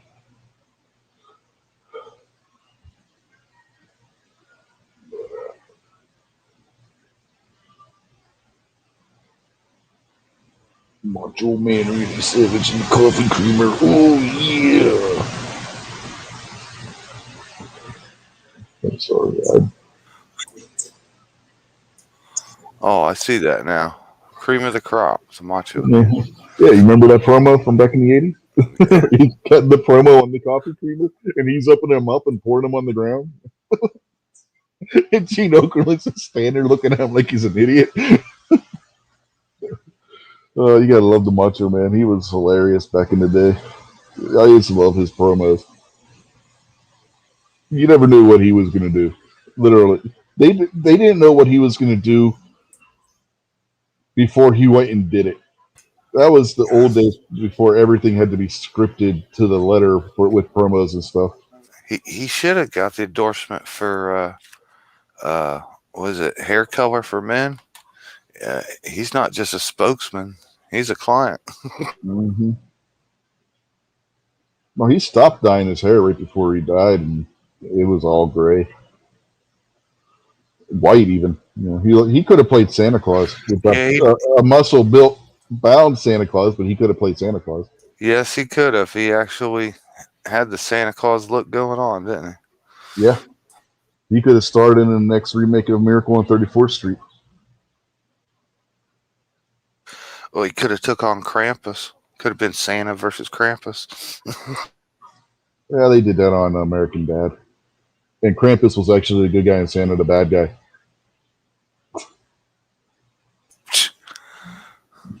That's I don't know how to say that. Oh, That's backwards, but but it was hilarious. that's society nowadays. Oh, but it's hilarious as hell. Santa's got all these guns. He's trying to kill the Smith family, and Krampus is actually oh, what the hell's the main character's dad name on that show? Stan? Yeah, Stan. Krampus is Stan's dad. Yeah. Goat lives matter.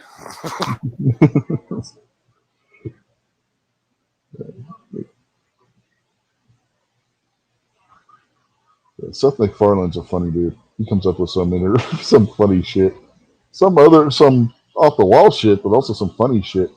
You ever see the episode where Cleveland Jr. I don't remember if this. I can't remember if it was. I think it was Family Guy.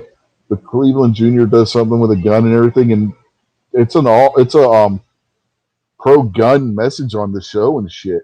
If you, I don't know if you've ever seen that episode, but they're all going on about how you can't blame the gun, you got to blame the person with the gun and shit.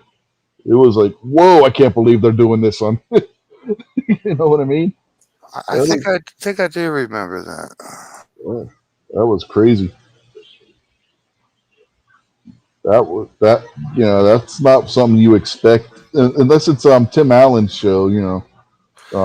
Is this did like Cleveland Jr. Shoot somebody and then like He Cleveland Brown was taking the rap for it, trying to he protect his accidentally got shot or something, and somebody else was taking the rap for it, and I think Peter accidentally shot him or something, and Cleveland at the end stands up and like goes off about how the media doesn't cover black on black shootings. They only want to cover when it's a white person shooting a black person and all this other crap, right? And at the end, Cleveland Jr.'s like, "I'm coming for you," all menacingly at Peter, and Peter is scared fucking shitless. That was, uh, if you don't know, Cleveland Jr. has anger issues and other issues on that show. He's big and fat because of the medication they put him on. Because if you remember originally on Family Guy, Cleveland Jr. was a skinny little kid with all this hyperactive problems and stuff. So Cleveland Jr.'s got all these mental problems, and it's the medicine they put him on that made him the fat kid he is. And he had a relapse at the end of that episode. Peter was deathly afraid at the end of that episode. Didn't I have a scene when like Cleveland come out and said he was the one, and then they found out it was black on black crime, and like all the news like packed up and like that's what it was. tires, Yeah, leaving Peter was taking the rap, but it was actually Cleveland that did it. Yeah, and that's when and Cleveland goes off about how nobody cares when it's black on black. They only care if it's white on black. That happened this summer. That actually happened in real life this summer. Somebody got shot, and a bunch of Black Lives Matter and Antifa showed up for a vigil. And when they found out it was a white kid that got shot, they just left. Well, so yeah, this would have been a white guy was getting blamed for a black kid getting shot, so the media was all there covering it. But it actually turned out it was Cleveland, who was a black guy, accidentally shot his son. Yeah. And as soon as they found that out, boom, media was gone, and Cleveland goes off on them. Yeah, I get it. I mean, I saw the show. I get it. But what happened? I was talking about happened in real life. Yeah, I know, but it's still not something you expected to see on a TV show. You know what I mean? Because it just wow, that was eye opening when Seth MacFarlane did that episode of Family Guy. and that was a handful of years ago too. Yeah, that was a few years ago. I thought Family Guy was pretty nice to Rush Limbaugh. I think they did. Oh yeah, Rush Limbaugh good. Yeah, the one where Rush Limbaugh was what's his face in a fat suit. At first it was Michael Moore was Rush Limbaugh in a fat suit, and then it turned out that Rush Limbaugh was Fred Savage in a fat suit.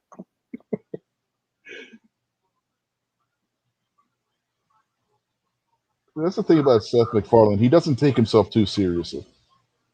He's pretty funny. The Family Guy. I wasn't a big Family Guy fan the first couple of years it was out, and then I went back and rewatched it and got into it. So Family Guy was pretty good. The Simpsons fell off real hard, real fast, and I've never liked American Dad was acceptable, and I never liked any of the rest of that crap. Oh man, the funniest episode of American Dad is when Peter shows up, or it might have been an episode of Family Guy. Now I think about it, but they were in somehow Peter and Stan Smith come face to face, and Peter keeps calling Stan Joe. And Stan's Right. like, "My name's Stan." No, you're Joe. No, Uh-huh. I'm Stan. No, you're Joe. That was funny as hell.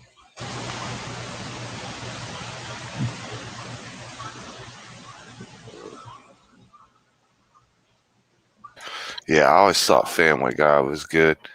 That was one of my favorites. Up until the episode where they killed Brian, and then they brought in fake Brian, replacement Brian. You know what? I was so disappointed in them shows.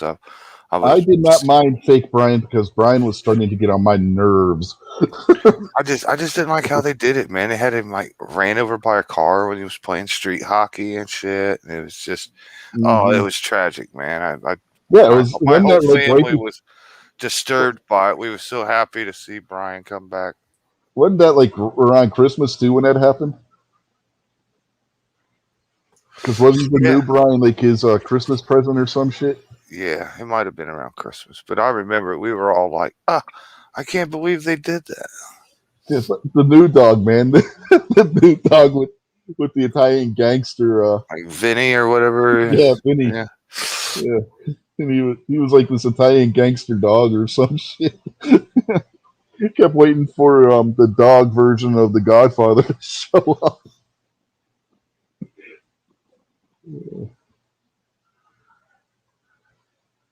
Yeah, that was good. I liked the new Vinny character because honestly, you needed a break from Brian. The character of Brian was getting so left wing. It was like that character was getting intolerable at that point. So says the cat person. What's wrong with a dog, man? Can't you love a dog? It's not that he was a dog; he was a left wing asshole. Brian used to be my favorite character on the show. When the show first came out, I used to love Brian. I had a T-shirt with Brian on it that said "Sarcasm is just another free service I offer." But all dogs are Democrats, man. They get free room and board. They get free food. They get free health care. Brian just became more and more of a dick as that show went on. It's just leftist dick. He was the stereotypical leftist dickhead. Really, really was. Art imitates life. Yeah. He was the guy that you just wanted to punch in the mouth.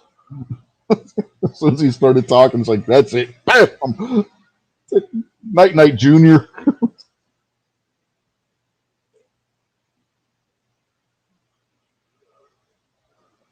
In fact, Quagmire, if you remember, just about killed Brian in an episode. And Brian looks at him and says, "Hey, Quagmire, I fucked your dad." Thank you. Giggity. I've been sitting here for the last 2 or 3 minutes waiting for somebody to say that line.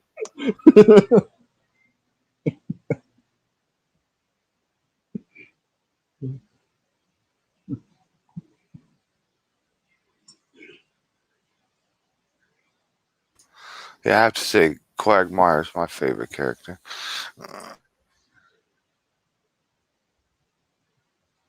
I like Stewie the best. Oh, Stewie's good. The episode with Stewie had the entire cast of Star Trek Next Generation. They're going to McDonald's. For the last time, Michael, they do not make the McDLT anymore. They could if you ask. You know, they did a real good job with the Star Wars one too.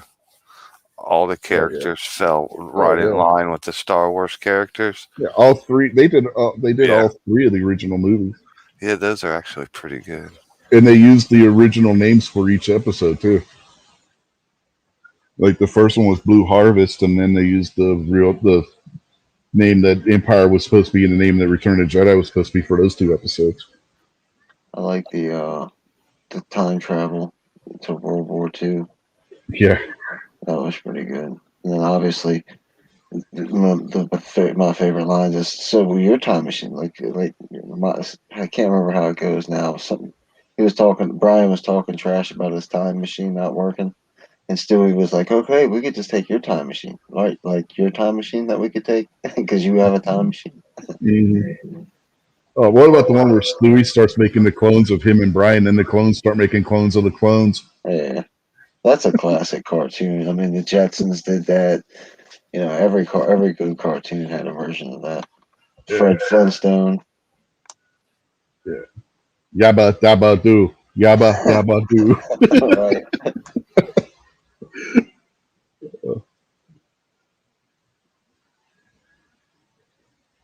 Yeah, oh man, the time paradox episode where you had the Stewie and Brian's from all these different timelines showing up. They were all coming back to stop one of them from coming back, and they were all failing miserably.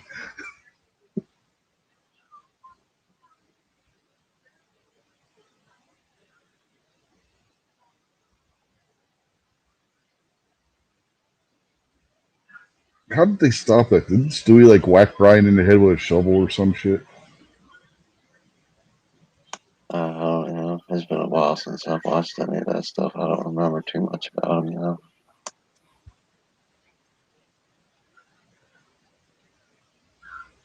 Oh, the Stewie versus Bertram episodes.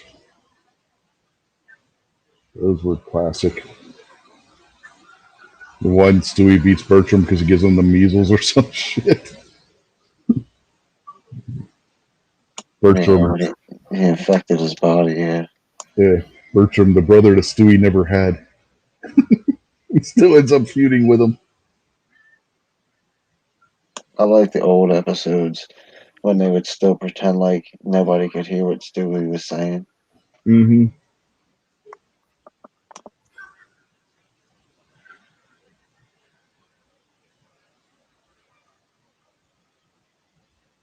The simulated episode where Stewie finally killed Lois, or thought he did. I was gonna say, remember Stewie's phase where he kept trying to kill Lois? Didn't he like end up as president, and then Lois shows up at the end to kick his ass?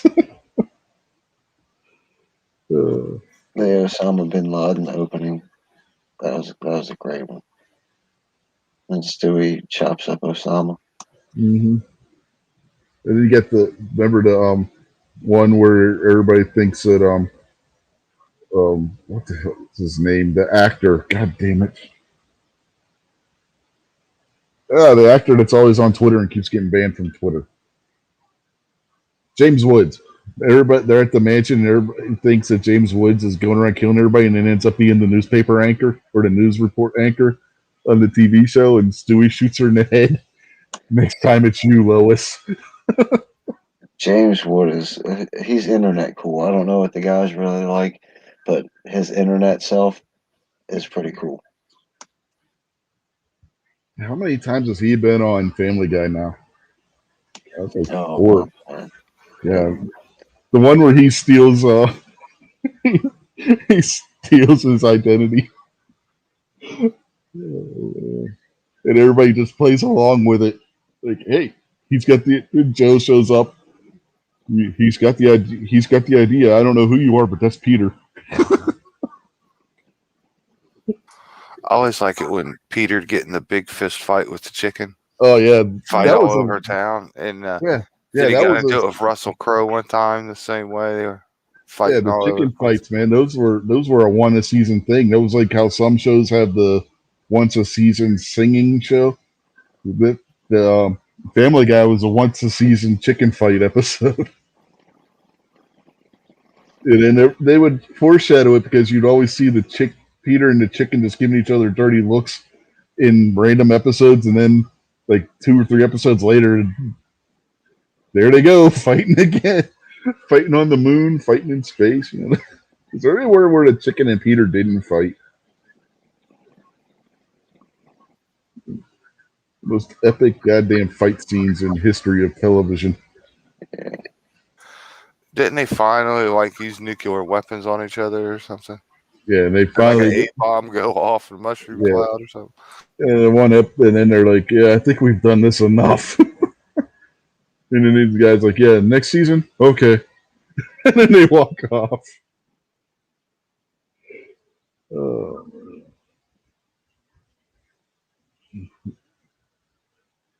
I haven't watched that show in a while. It's still on, isn't it? I mean, it's still on TV. I don't know if they're still new or not, but I know it still comes on. Yeah, I don't know. I think it's still in first run. I mean, it's not hard to make a funny show. No, if you actually try to be funny, I mean, you can be political and all that and still be funny. Saturday Night Live needs to learn to do that again. Well, see, I don't think Saturday Night Live has intended to do comedy for years. No, they really haven't. Yeah, they're aware of the fact that, like, I can't remember the name of the guy that runs the thing, but Well, Lorne Michaels, the guy that founded it and runs it, he is not a leftist. well, I mean, he's letting he's got a propaganda show every Saturday night, Yeah, I know, and but he if you knows. actually listen to the guy when he's talking, he's not a leftist. Well, He just lets the writers and everybody do what they're going to do. that sounds like a pretty leftist guy to me. No, If he's watched this show for the past 10 years, I know. become what it is, and if he hasn't noticed, either he's a horrible I businessman I or just he's a wonder how leftist. much. I just wonder how much control he actually has anymore. And that's what I also don't know. Is there a board of directors now, or is he still the boss, or what? Yeah, I don't know. That's what I'm saying. I don't know if he's still in control, but as the founder of the show, he was never a hard left guy ever. Oh yeah, but things Well, change. even as the producer or the creator of the show or whatever, uh, his boss is still in BC, so Mm-hmm. it's gonna be left no matter what. Chevy Chase has did an interview and said, yeah, we were political humor back then. We cut on people we didn't like all the time. Only difference is we were funny about it and we didn't hide it. We Mm-hmm. didn't make it the whole show. What they're doing now, they're trying to say they're not doing it, and it's bullcrap Yeah, and it's not funny. yeah. A perfect example is everybody thinks that Gerald Ford was falling down all over the place because Chevy Chase playing Gerald Ford was falling down all over the place. Gerald Ford only tripped once, and everybody got this image of Gerald Ford always tripping and everything because Chevy Chase did it as Gerald Ford every week.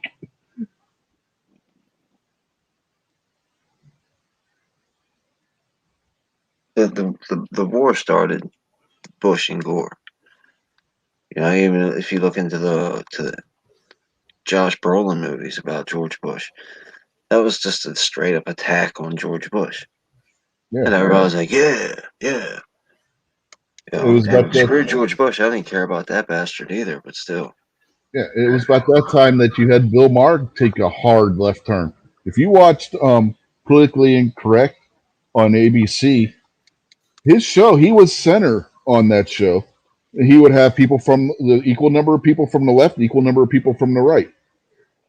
When he lost that job because of something he said about what happened during 9/11 and shit, and ABC fired him and he went over to HBO, that's where he took the hard left turn that everybody knows him for now. Yeah, they intended to wrap this thing up with Al Gore, and it got screwed up back then, and that's when the Civil War in Washington D.C. started.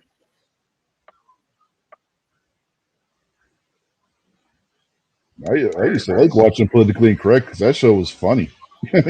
That show literally was funny. If you've ever watched the old episodes of Bill Maher's original show, that show was funny. It legitimately was, and they made each side made their political points and poked fun at each other and whatnot. I watched John Oliver when he first came on to HBO.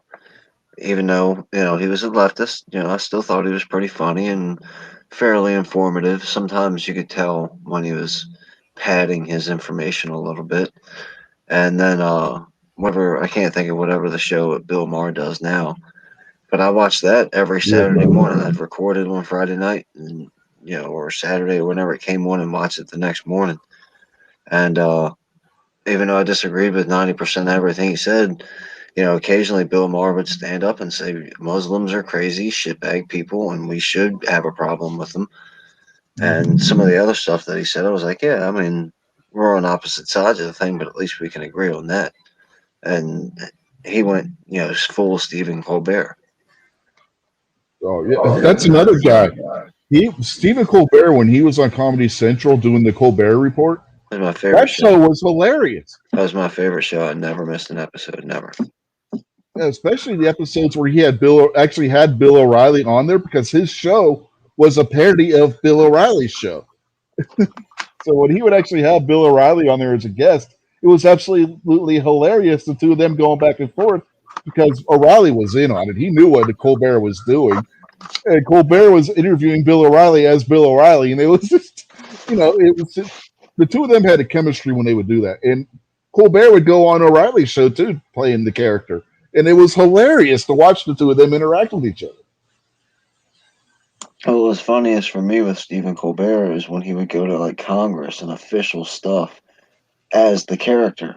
Yeah, And the stupid people in Congress were like, yeah, this guy, okay. You idiots, he's mocking you, you dummies. mm-hmm. But now I can't stand to watch Colbert now. His show is completely unfunny. I watched the show, the Tonight Show, all the way up into the episode where he was making fun of Trump like normal, and he had like a white piece of giant canvas paper in front of him, and he put a bunch of plots on there, and he was connecting the dots, and it was just a swastika. As soon as he got to the second right angle of the swastika, I deleted the recordings and blocked the channel from my TV. I haven't looked at his face outside of what they make fun of him on the internet. Screw that dude. Oh, did you see his take on John Cena apology video when No. they? Oh my God, it was god awful. Make a parody video of it, and I'll watch your channel, and you can make fun of Stephen Colbert and get a bunch of views, and I'll thumbs up all your videos. Honestly, this was the laziest goddamn thing they could have. It was absolutely not funny whatsoever. Steven Crowder did one, and his was absolutely freaking hilarious. But one that Colbert did, it's like, why did you even bother? He can't. Stephen Crowder's not afraid of offending China. No. Well, if there's anybody that's not afraid of offending somebody, it's Steven Crowder. Good Lord. I love that guy's show.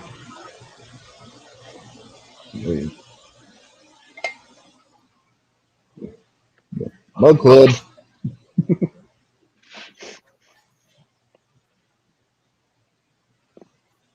What did it say? Louder clam chowder?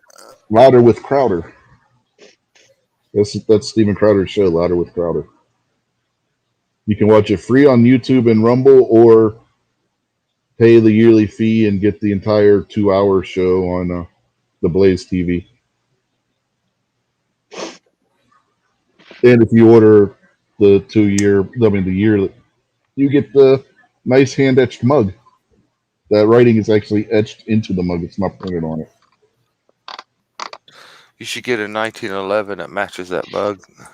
I ain't got that kind of money. Obnoxious will loan it to you. He don't have that kind of money. Invite Squib over and steal his credit card.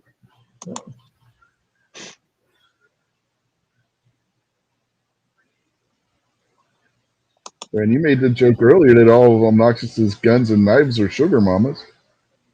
I didn't say that. Oh, yes, you did.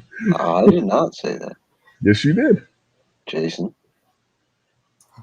Yeah, man, I think I heard you say that. You said that. Oh, correction. Yeah, I said that.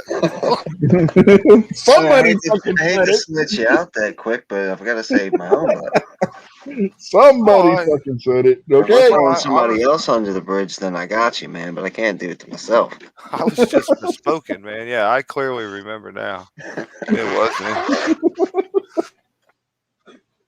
me.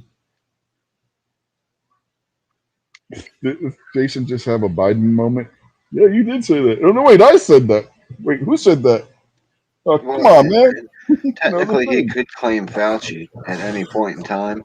Then anything he flip flops on is just scientific, and you're He's the anti-science. Fauci is the science. Yeah. I just have a natural instinct, man, to like defend myself. You know, the truth doesn't matter, the truth doesn't matter, only my facts matter. Yeah. Did you actually see that interview where Fauci literally says, "I am the science"? It's like, what? Wait, what?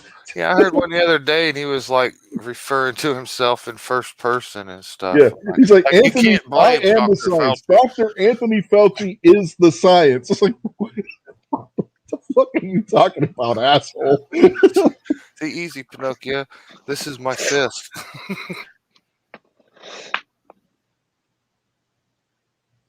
He said they rushed sugar mama's gun.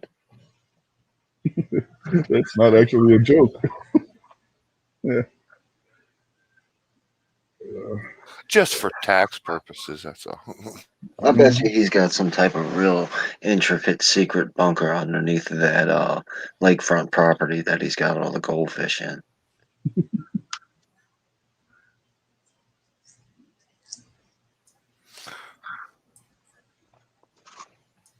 Do you imagine being his neighbor, having to put up with him? Wouldn't that be terrible? Yeah, backing into trees and shit.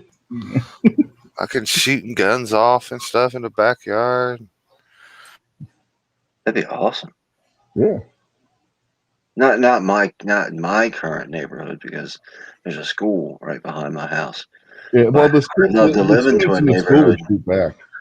I'd love to live in a neighborhood where I could have my neighbors in their backyard shooting. Yeah. So you couldn't do that in your backyard because the kids in the school would shoot back.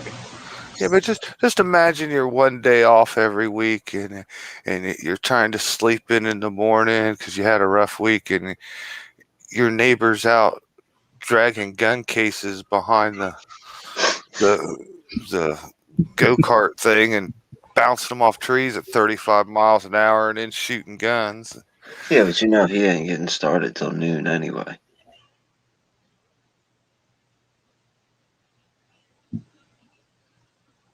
Well, how do you know the neighbor's not got a massive hangover from their partying the night before? Oh, that's true. You could have good neighbors, yeah. Yeah, but if you got a massive hangover and you're passed out in the woods and your neighbor starts bucking off shots, that's probably not going to be too good for your headache. Yeah, that was my point. And Rob might just show up and assume you're a Bigfoot. Get the neighbor all drunk with you the night before. He says that's true. He's not worth a shit until noon at least. Yeah, I could put up. I wouldn't mind being obnoxious neighbor. Just that damn Chicago Bears stuff all the time would drive me nuts. But other than that, How can you claim that you accidentally shot your neighbor with this guy wearing orange all the time? he had a bear on his shirt. I thought it was a bear. He was being attacked. I thought he was being attacked by a bear. Doing my civic duty. That bear has a giant red C on it. I didn't see that. I just saw a bear. I thought it was blood. I thought it was a tattoo. I thought the bear was a crip. That's what it is. Okay. Well, wouldn't there still be a blue C there? I mean, orange might be a possibility. It wouldn't be orange wouldn't be off limits, and the crip color scheme. It probably wouldn't be recommended very often, but it wouldn't be totally off limits.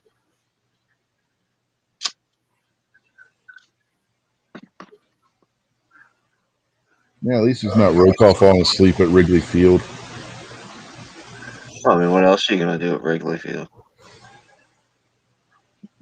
Why would I be at Wrigley Field in the first place? Hey, Fuck you need no. a I'd place go to over. take a nap. I'd rather be over on Waveland Avenue, man, up on top of that building roof. I'm not gonna pay their price for their tickets.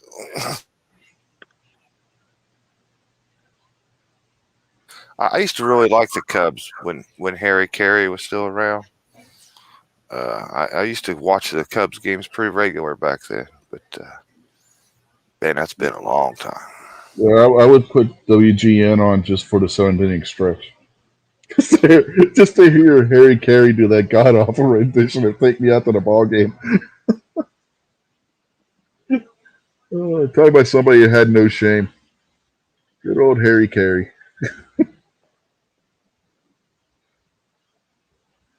That's what we should do. We should be gun snob to sing "Take Me Out to the Ball Game" one episode of Gary's show.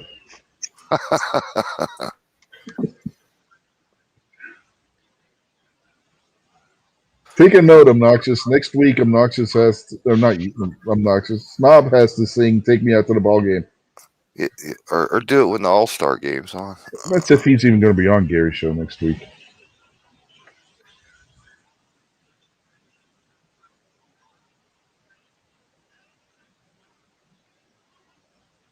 Of course, that might get Gary where he's going to lose subscribers and put him back down below 1,000. If he hasn't already, because YouTube and their subscriber thing. Gary did hit 1,000, right? Yeah, he was on. He was like Yeah. above 1,000. Yeah. Like I said, I finally cracked 250. Every time I would get like the 249, all of a sudden I would lose 3 subscribers. What the fuck? Well, you don't put out any videos. I mean, it's hard to get people to subscribe to your channel when all you do is live streams. Or like me, you can like type in my name, and if you scroll down for about 25 minutes, you'll finally find me. Yeah, the same thing with mine. Man, there are 3 of us live right now. Yeah, Oh, G We're and live, barbecue Guns doing and the chat Barbecue battle. and G23.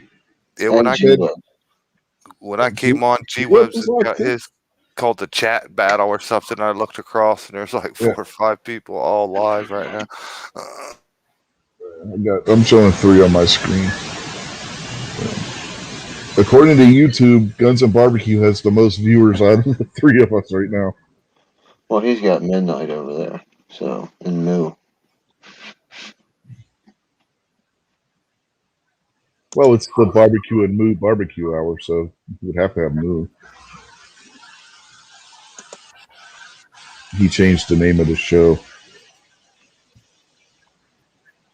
Take your pride, shove it up your ass, YouTube. Rich 1911 is live. Is he? I don't get a notification from him. Yeah. Did you get that link to Barricade Garage, Jason? Yeah, but I haven't had a chance to watch it yet. Yeah, go back instead of watching. Go back and watch some of the skits. Some of the live streams are good. This one, I just happened to be watching it, so I felt like sending it to you because I was thinking about it. But he's a pretty funny dude. And go ahead. Appreciate it, man. That's I don't have many ways of finding new content. You know what I mean? People. The Hungry Handgunner is the one that got made at 50. 250, I should say, not 50. Yeah, I've never heard of that guy. he's the one that G23 had on his show, Nick. Yeah, I know that. I just don't know who he is. I never heard of him. Oh. I don't watch any of these gun channels that aren't you guys. Or I guess if you want to stretch it out to the reloaders too. If it's when I say you guys, I'm talking about gun channels. Uh-huh. And then the Reloaders guys. Other than that, I don't watch none of that gun crap on YouTube. Yeah, I didn't know who he was either until tonight. So hey, he gave me a sub. So Yeah, and he I actually gave it to me on the right channel too. He figured it out. The putting the unloaded media thing after my name's working. I gotta go get a new gun tomorrow. Another Except Beretta.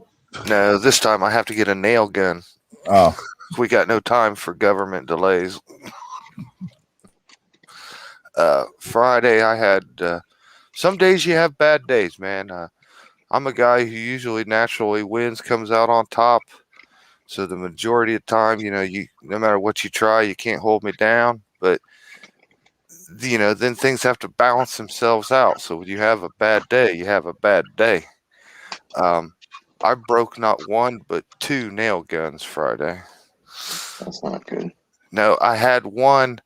Uh, I guess I describe it like the magazine.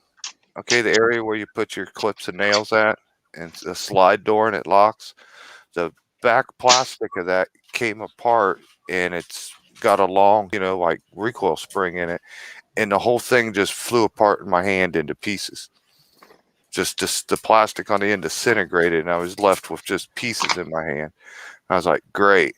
So I go grab my other one, and I used it about 10 minutes, and it did something, got the nails fed at an angle or something, and it actually shot a nail clean through the whole framework of the gun, just exploded it in my hand.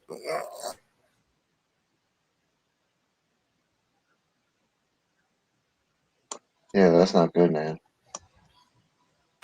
Nah, so they happen on this model once they kind of get old and worn out, and things can get a little cockeyed inside there. I've had it happen before, but it's not fun. You got to watch something might hit you in the eyes, because when that nail goes through that body, you have like grenaded shrapnel start flying around.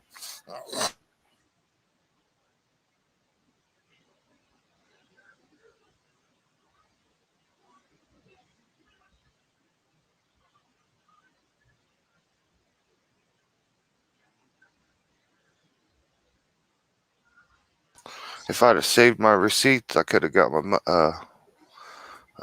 money back for it, but I don't have it. I've called them before. I got like a 4 or 5 year warranty, and if you got a receipt, they'll send you a money order for what you paid minus the taxes.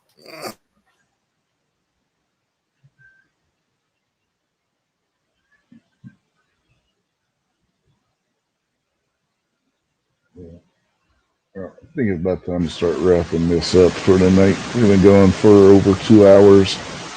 So before we got out of here, I did just do a search to see who the first wrestler to wear jeans was, and I got results on everything but that. So I have no idea who the first wrestler to wear jeans in a match was.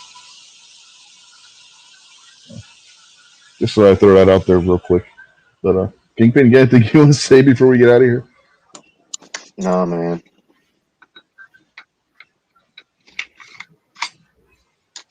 Are you sure? Yep. Have a good night. Peace out. You know. What about you, Jason? Uh, glad I hopped in, man. Good wrestling chat there for a little bit. Hey, we've been going off the rail. It's like the first hour we tried to stay on topic, which we didn't really do a very good job of that tonight. Sorry, man. I was napping, and I just woke up from napping, and I was like, man, I need a Pepsi and a cigarette, and I didn't even notice what time it was or have any clue. And clicked on the YouTubes. I saw everybody was live, and I looked over and said, "Oh shit, okay." Yeah, see, Kingpin and I, you know how Kingpin isn't a sports guy, right? The first, before you jumped in here, before we finally got on our topic, me and Kingpin are talking sports for like, what, a half hour? Yeah, What, I noticed that too. the woke Gatorade commercial? No, No, we're we didn't just, even get to that. yeah, It we're, was more of a nostalgic when sports was fun. we're talking a little bit about hockey and gymnastics and swimming and diving and shit. Oh man, Have you seen the woke Gatorade commercial? I don't think I have. It's I don't get to watch much commercials, but I happened to come across this one last weekend or so, and oh, they did the old remember the anything you can do, I can do better Oh god, yeah. thing, except they took away the woman and replaced it with uh, a third gender hybrid, whatever you want to call it, but that was a man, not a woman. And I was confused by it because I don't know who they're trying to offend. Okay, first they canceled out the woman athlete that she doesn't even exist, but then the anything you can do, I can do better was a, a skinny white hybrid, and the other weightlifter athlete there was a great big strong black guy. So like I don't know who they were trying to offend. You know what I mean? I'm better than you because I don't know. I just didn't get it. I was just like, why can't you just like show an athlete that like worked real hard, now they're all sweaty and tired and they drink your drink? You know what I Yeah, mean? Why like, couldn't they come up with something like that? yeah, no, I definitely have not seen that commercial because I remember that for the terribleness of it. In that same vein, we got the local pawn shop slash gun shop now has a female who thinks she's a male working in there, and she was trying to tell jokes the last time I was in there about her wife in quotation air quotes by the way, and nobody was laughing at it. Nobody found her funny at all. It's like she just got mad and like walked to the back. Everybody's like, you're in the wrong state for that, sweetheart. Go get your own store. Butch's blasters and ammo. Anyway, I think on that note we will call it a night.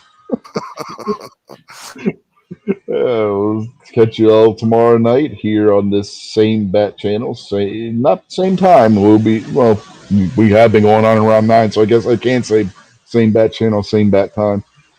Right here on the media channel for this week unloaded. So catch you later. Night, everybody.